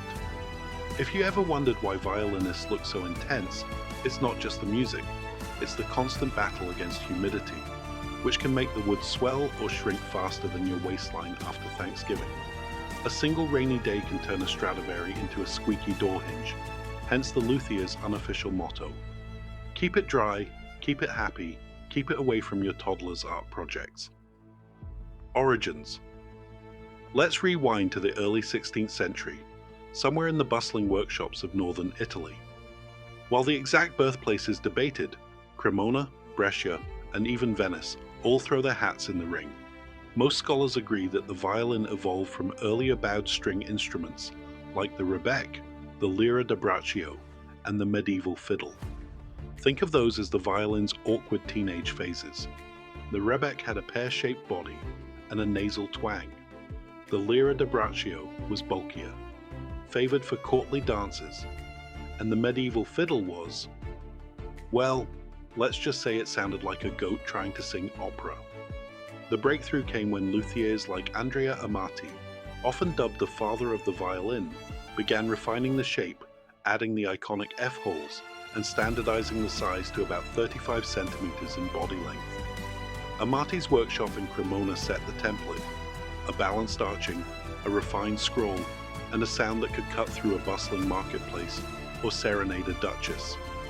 His sons, Antonio and Girolamo, continued the legacy, and soon the Amati name became synonymous with quality, kind of like the Apple of violins, except you couldn't upgrade the storage. Rumor has it that early violinists would sometimes hide a tiny flask of rosé inside the peg box for liquid courage before a performance. Historians have yet to find evidence, but the idea of a violinist sipping wine mid-sonata certainly adds a new layer to dry versus wet sound. Development. From Amati's humble beginnings, the violin spread like a viral dance challenge across Europe. In the late 1600s, the legendary Antonio Stradivari entered the scene, refining the model further with a longer, flatter arching and a more precise F-hole placement. Stradivari's golden period, roughly 1700-1720, produced instruments that still command six-figure sums today, proof that good craftsmanship ages better than most celebrity marriages. Contemporaries like Giuseppe Guarneri del Gesù took a different route, favoring a more robust, darker tone with thicker wood and a somewhat asymmetrical design. Guarneri's violins are often described as earthy or passionate, making them the rock stars of the string world, while Stradivarius are the polished pop stars. The 19th century brought industrialization.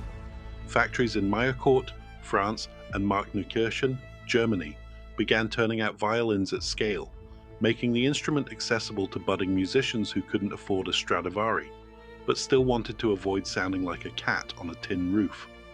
The advent of the Tourte bow, created by François Tourte around 1780, standardized the bow's weight, balance, and curvature, giving violinists greater control over dynamics and spurring the virtuoso boom of romantic repertoire. Imagine a 19th century violinist trying to practice with a bow that kept snapping like overcooked spaghetti. They'd probably have muttered, "If I wanted to deal with this much tension, I'd have become a lawyer." If you're enjoying this journey through the violin's story, smash that like button. It helps the channel hit the right notes with the YouTube algorithm. And if you've got a favorite violin moment, maybe a breathtaking solo, a funky fiddle breakdown, or that time you tried to play Twinkle Twinkle and sounded like a squeaky door, drop it in the comments below. We love hearing from fellow string enthusiasts. Musical uses, classical era. Fast forward to the Baroque period, and the violin was already a darling of composers like Antonio Vivaldi, whose Four Seasons painted sonic pictures of chirping birds, icy storms, and sunny harvests, all with just 4 strings and a bow. The violin's agility allowed it to mimic natural phenomena, a trick that still wows listeners today.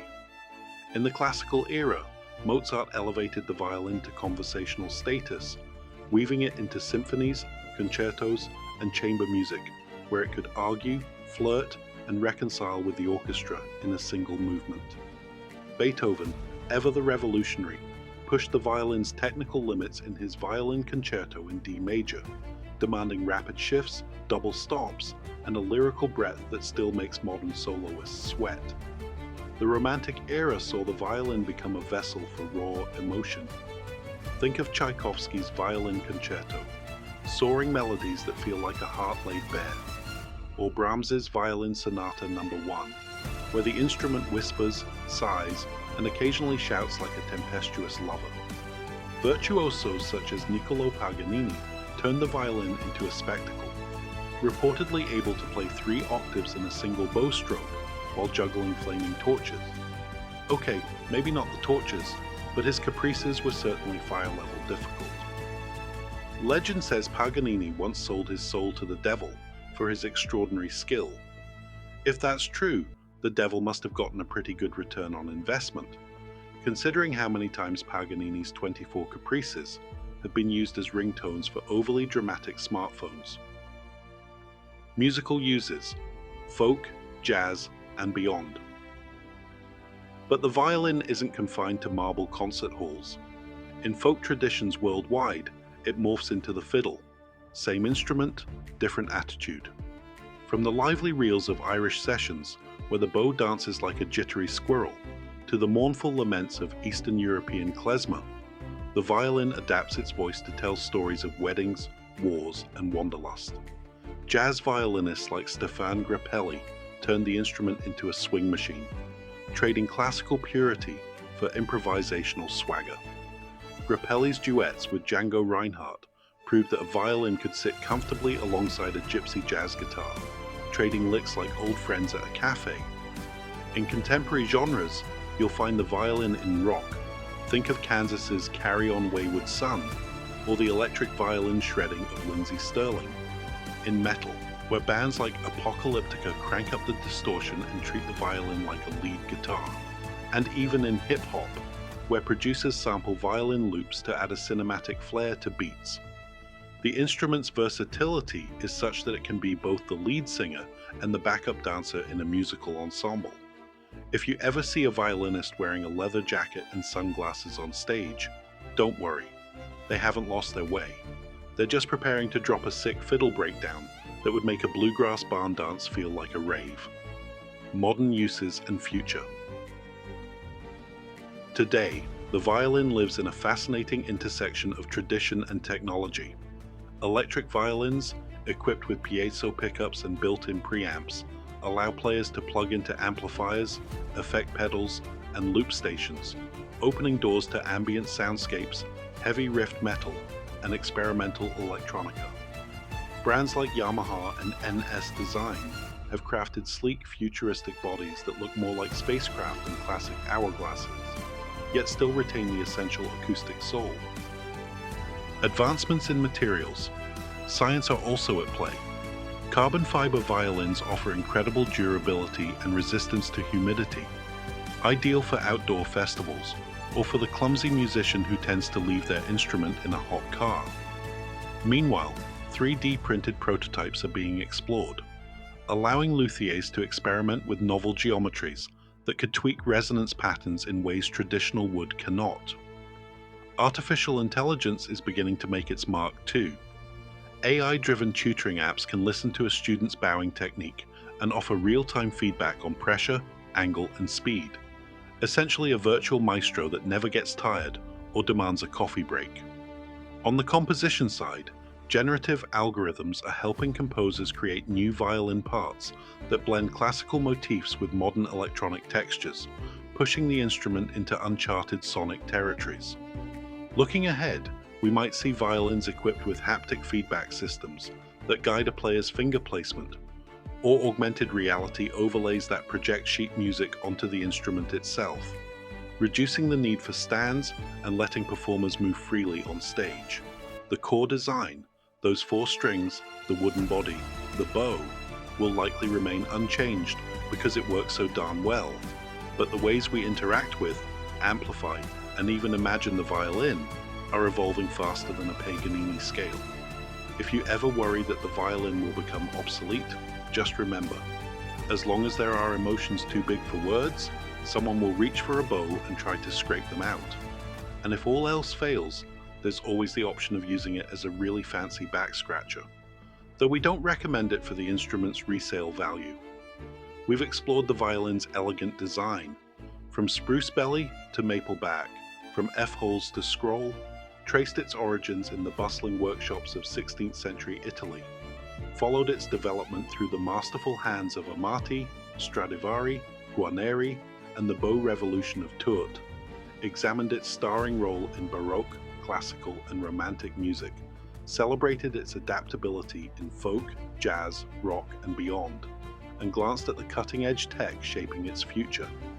The violin, in short, is a timeless conversation piece, part artifact, part instrument, part playground for human expression.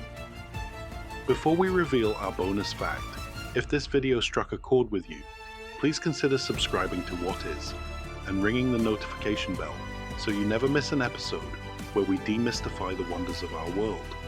Share this video with anyone who loves music, history, or just a good story about a wooden box that can make you feel everything. Your support lets us keep digging deeper, having fun, and bringing you the facts you crave, with a side of laughs. Thanks for watching. Bonus fact. And now for the bonus tidbit. The world's smallest playable violin measures just 37 millimeters in length, about the size of a thumbtack, and was crafted by Russian artisan Anatoly Konenko in 2012. Despite its minuscule frame, it actually produces audible notes when bowed with a custom-made microbow, proving that even the tiniest instrument can still sing, if you've got the patience of a saint and the eyesight of a hawk. That's all for today's deep dive into the violin. Until next time, keep curious, keep listening, and remember, whether you're strumming a symphony or just humming in the shower, there's always a story waiting to be played. See you next time.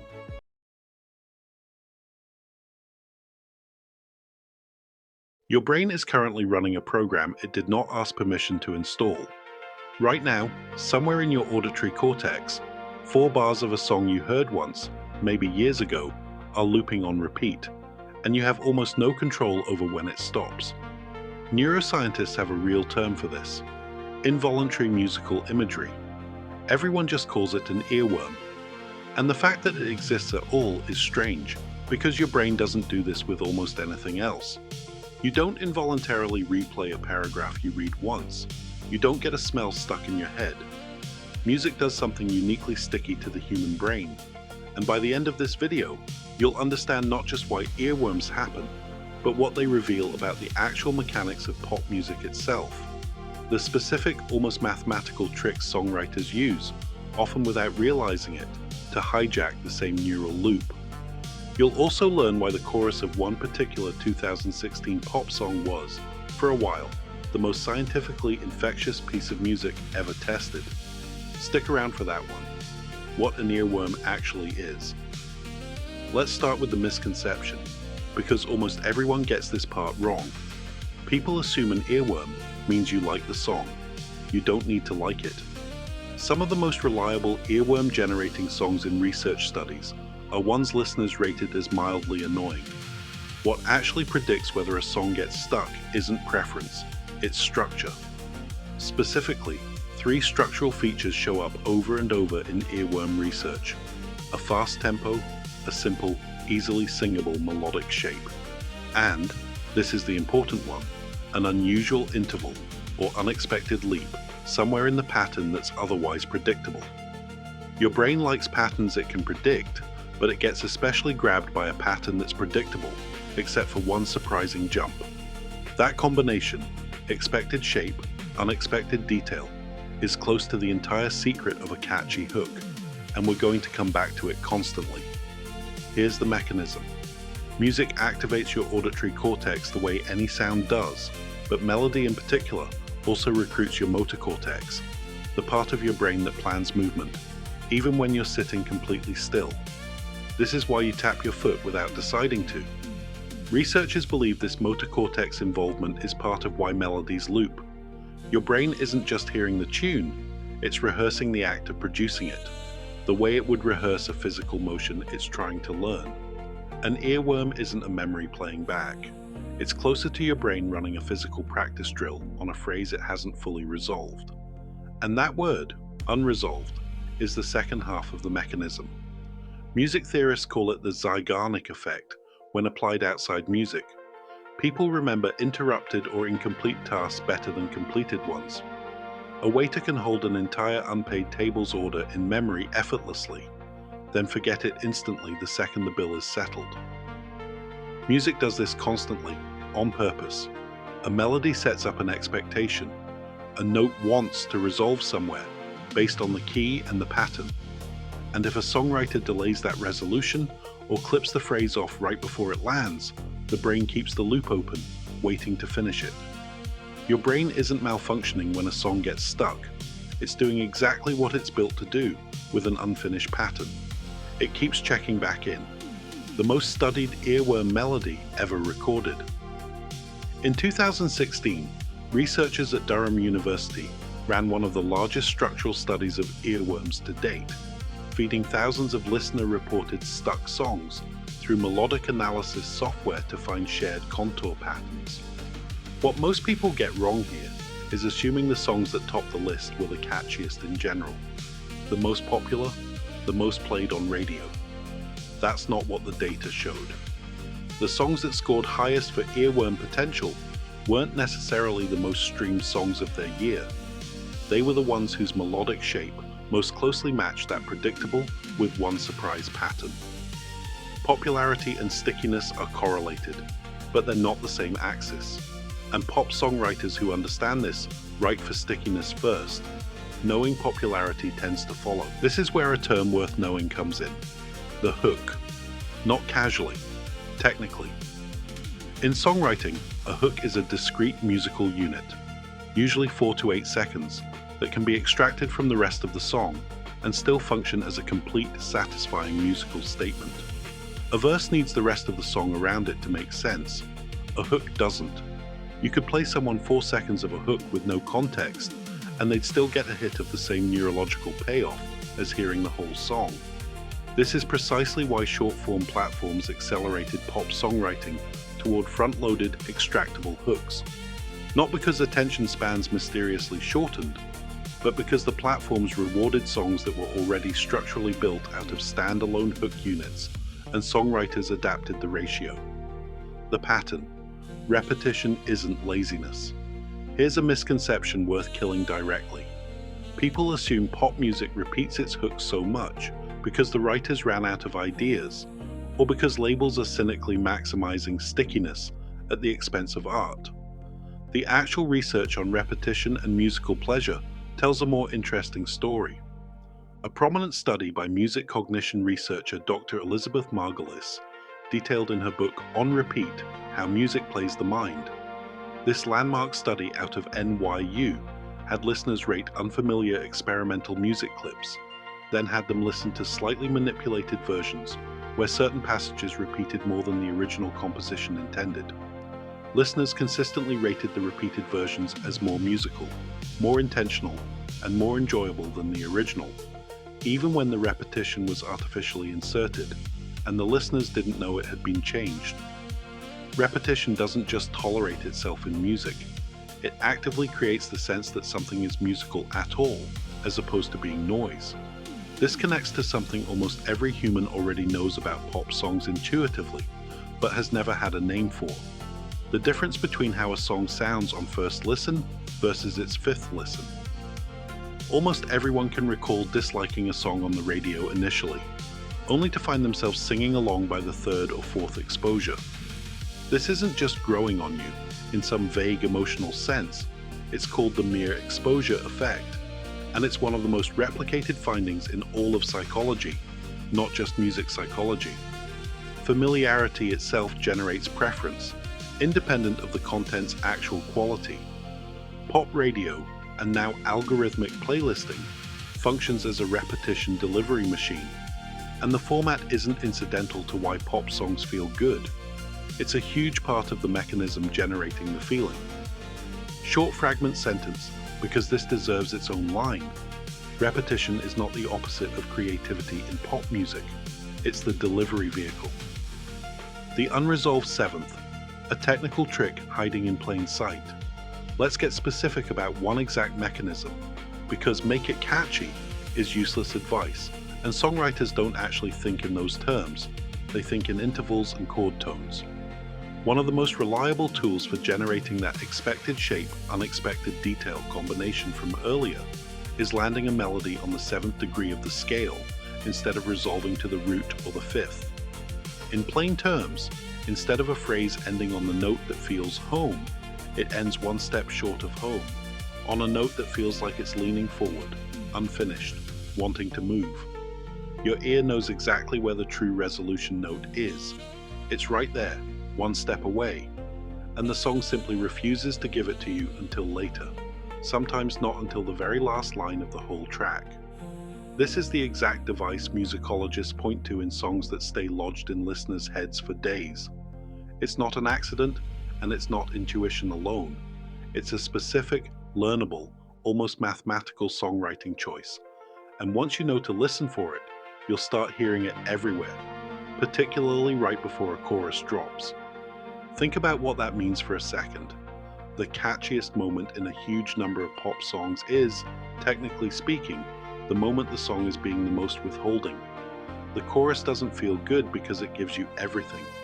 It feels good because the verse just spent 30 seconds owing you something, and the chorus is where the debt finally gets paid off, loudly.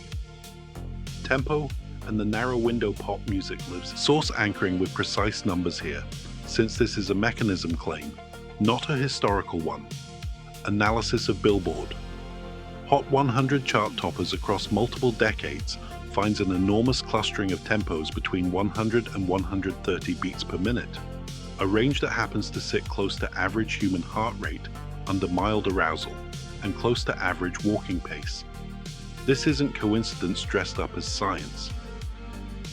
Tempo entrainment, the tendency of the human body to unconsciously sync its own rhythms to an external beat, is well documented, and songwriters, mixing engineers, and mastering studios have converged on this range for decades, without needing a research paper to tell them it works, because audiences simply respond to it more. Go outside that range, and something interesting happens to a song's cultural trajectory.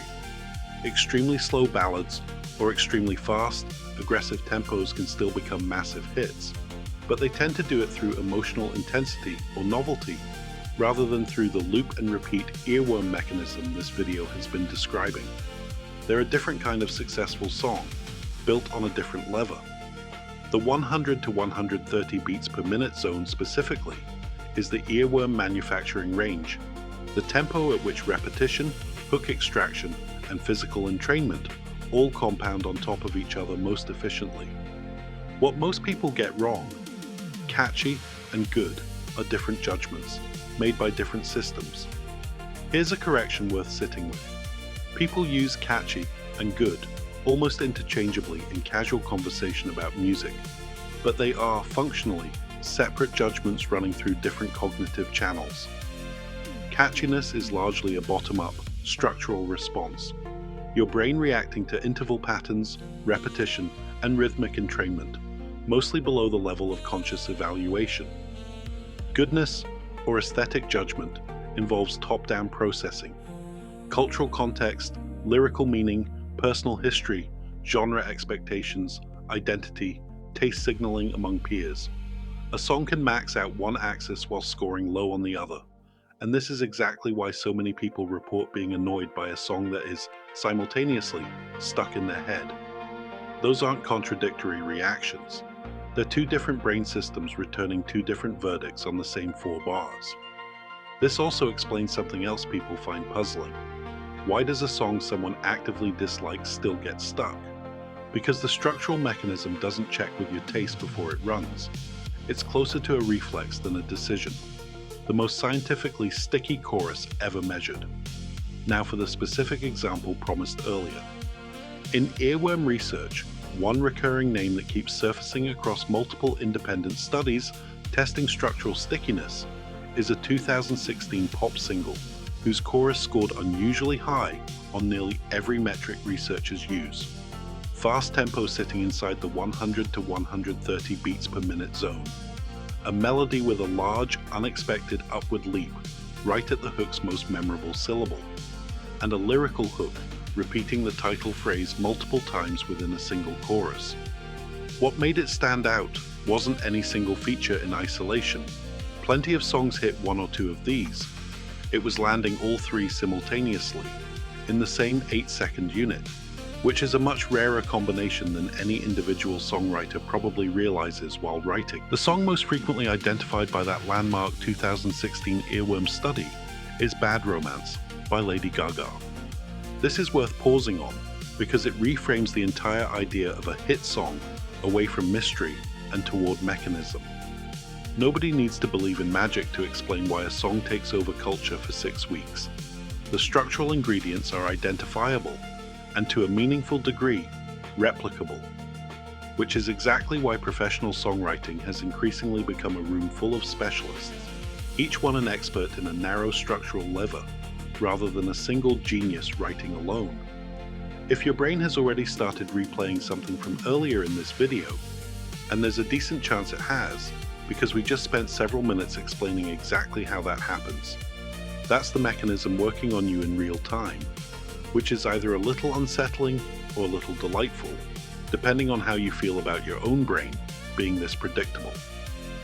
If this is answering questions you didn't know you had, a like helps this reach more people who'd enjoy figuring out their own earworms too. So here's a question worth sitting with before we go further.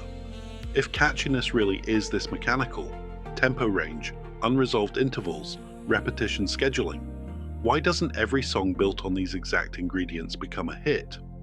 That gap is where the next part of this video lives. Why the formula doesn't guarantee a hit. This is the correction that separates a real understanding of pop music from a cynical one. If catchiness were the whole story, record labels would have automated hit-making decades ago. Feed the tempo, the interval leap, and the repetition schedule into a formula and print money. That hasn't happened. And the reason is that structural catchiness is a necessary condition for a hit, not a sufficient one. It gets a song into the pool of songs capable of going viral. It does not determine which song in that pool actually does. The missing variable researchers keep landing on is something closer to social and contextual timing, a song's lyrical content matching a cultural mood, an artist's existing audience and platform reach, a specific dance or meme attaching itself to the hook, or simple exposure luck. Being the song a particularly influential early listener happened to play at the right moment. Structural catchiness explains why a song is capable of getting stuck in individual brains. It says almost nothing about why it got stuck in millions of brains during the same 6-week window. Those are different questions, answered by different disciplines, one by neuroscience, the other by something closer to epidemiology, since hit songs spread through populations in patterns that genuinely resemble contagion curves. Short sentence here, because it's the whole point of this section. Catchy is a ticket to the lottery. It is not the winning number. Genre, culture, and why earworm isn't culturally universal in its triggers. People often assume the interval leap plus repetition formula is some kind of universal law of human hearing, true across every culture identically. Cross-cultural music cognition research complicates that picture. The general mechanisms, motor cortex involvement, the Zeigarnik-style pull of unresolved patterns, mere exposure familiarity, do appear to be broadly human, showing up across wildly different musical traditions. But the specific intervals and scale structures that count as surprising yet predictable are learned, not innate, and they're learned from the music a listener grew up steeped in. A melodic leap that reads as a satisfying surprise to a listener raised on Western pop scales may not register the same way to a listener raised on a different tonal system, because the underlying expectation the melody is violating was never built into their ear in the first place. Cross-cultural earworm research is a genuinely active and somewhat contested area. This matters for a very practical reason.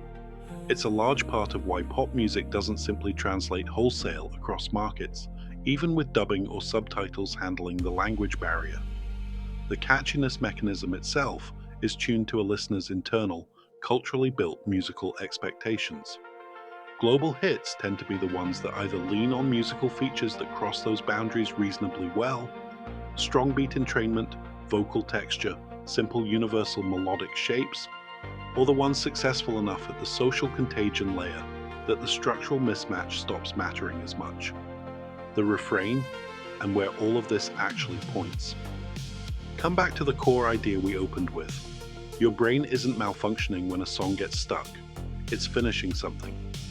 Every mechanism this video has walked through, the unresolved seventh, the extractable hook, the tempo window, the repetition scheduling, is, underneath the songwriting craft, a different method for the same basic move. Open a pattern, delay its resolution, and let your brain's own drive to complete things do the rest of the work for free.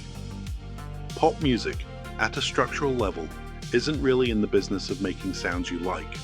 It's in the business of making sounds your brain refuses to let go of until they're finished, and then delaying that finish as long as it can get away with.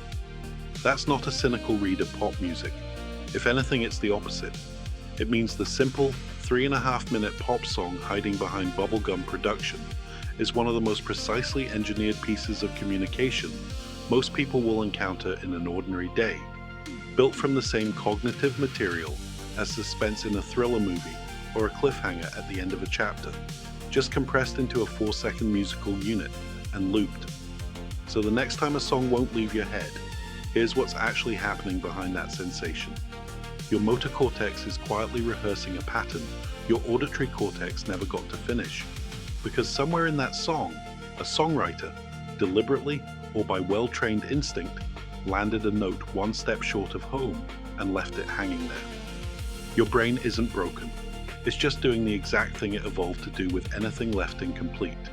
It keeps circling back, waiting for the resolution nobody's given it yet. If you want more of these deep dives into the hidden mechanics behind everyday things, how supermarkets are laid out, why certain sounds feel unsettling, the science behind the stuff nobody questions, subscribing helps a lot, and dropping a comment with a topic you want explained next actually shapes what gets made here. So if there's a what is question you've been sitting on, put it down below. One more thing before you go, since it didn't fit anywhere else in this video, and it's too good to leave out. At one local radio station, 5 engineers froze mid-shift at 8 in the morning, all hit by the exact same earworm at once. Not a hit song, not a chart topper, but a cheesy 1990s jingle from a local carpet store commercial. Troubleshooting the actual audio feeds became impossible, with that thing looping at full volume in 5 heads simultaneously. They tried drowning it out with white noise. Didn't work. Tried heavy metal. Also didn't work, because both of those just gave their brains more raw material to loop, not a reason to stop. What finally broke it was something none of them expected: playing a long, dense, structurally complex classical symphony out loud in the control room. A pattern too intricate to rehearse and finish the way a 4-second jingle can, gave their motor cortex nothing simple left to loop, and the jingle just let go. By the afternoon shift, the whole station was back to normal.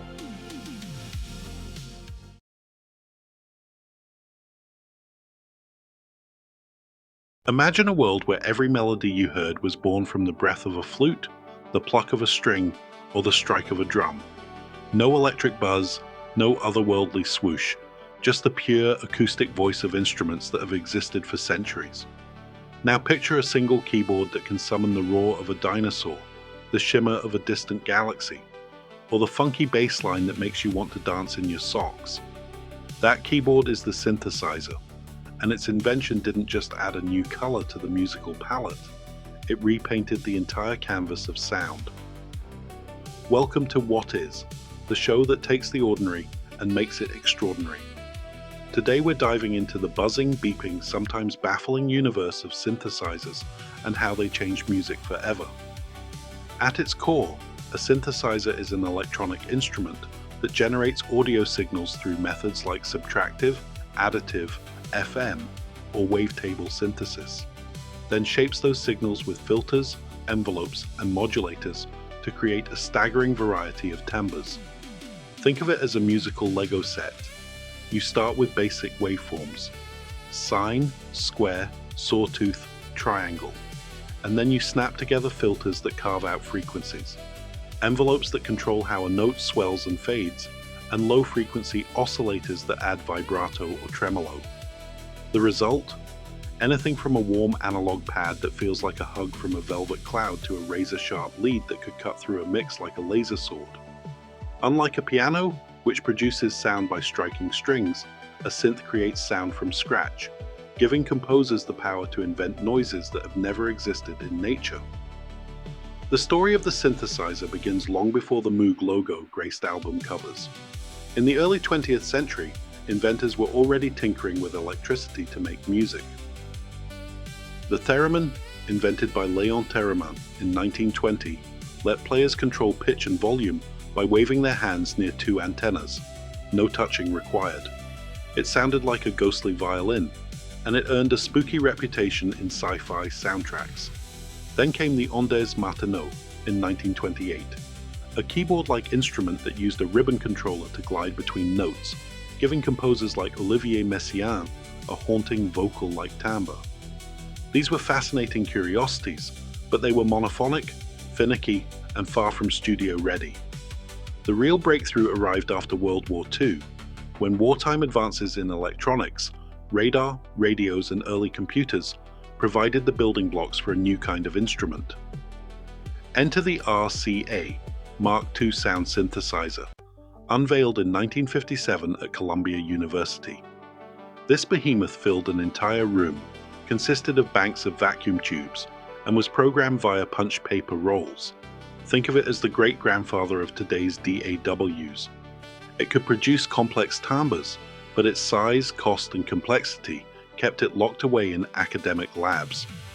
Composers like Milton Babbitt and Vladimir Ussachevsky used it to explore serialism and electronic music, proving that electricity could be a legitimate musical medium.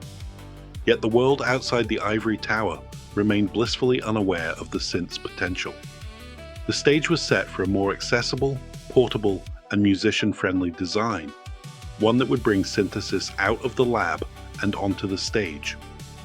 That design arrived in 1964, courtesy of Robert Moog, a PhD student who turned his fascination with theremins into a modular voltage-controlled synthesizer.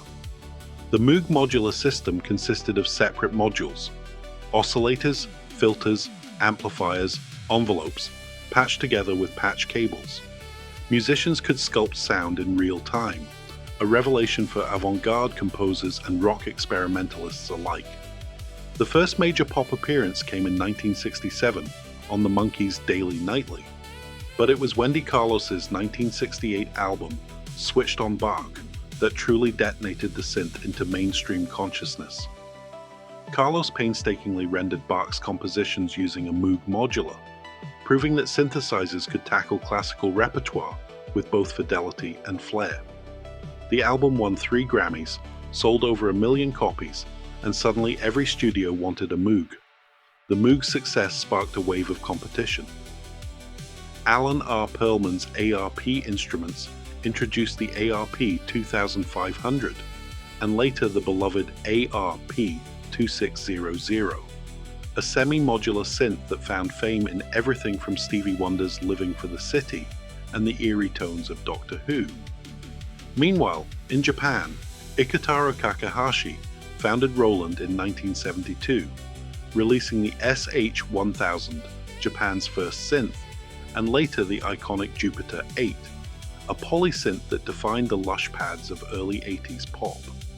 These instruments weren't just novelties, they became workhorses. Keyboardists could now play chords, layer sounds, and switch patches mid-song, capabilities that turned the synthesizer from a sound effects box into a legitimate melodic and harmonic instrument. The 1970s also saw the birth of the first truly portable synthesizer, the Moog Minimoog, released in 1970.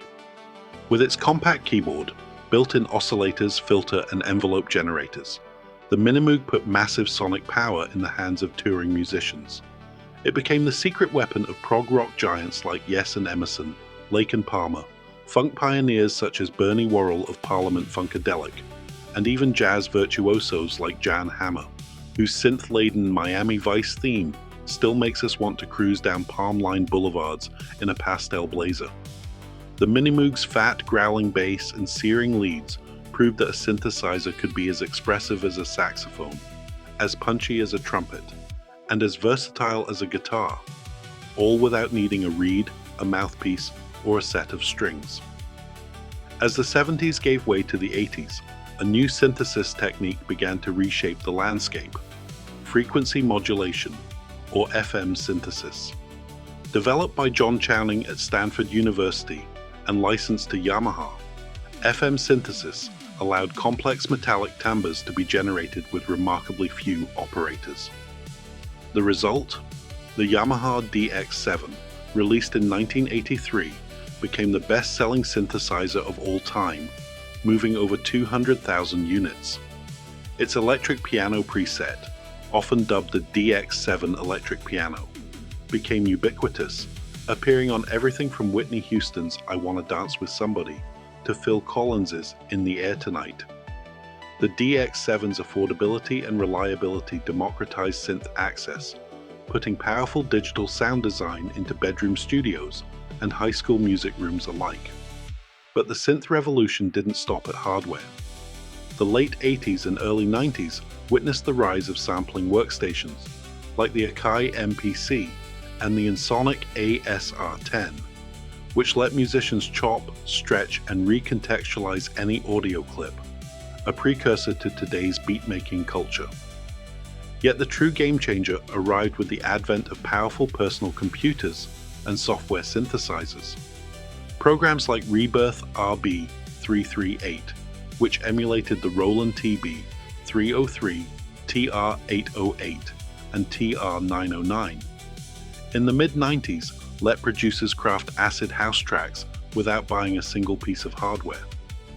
Later, flagship soft synths, such as Native Instruments' Massive, Exfer Records' Serum, and Spectrasonic's Omnisphere, offered unprecedented sonic depth, modular flexibility, and preset libraries that could inspire entire genres.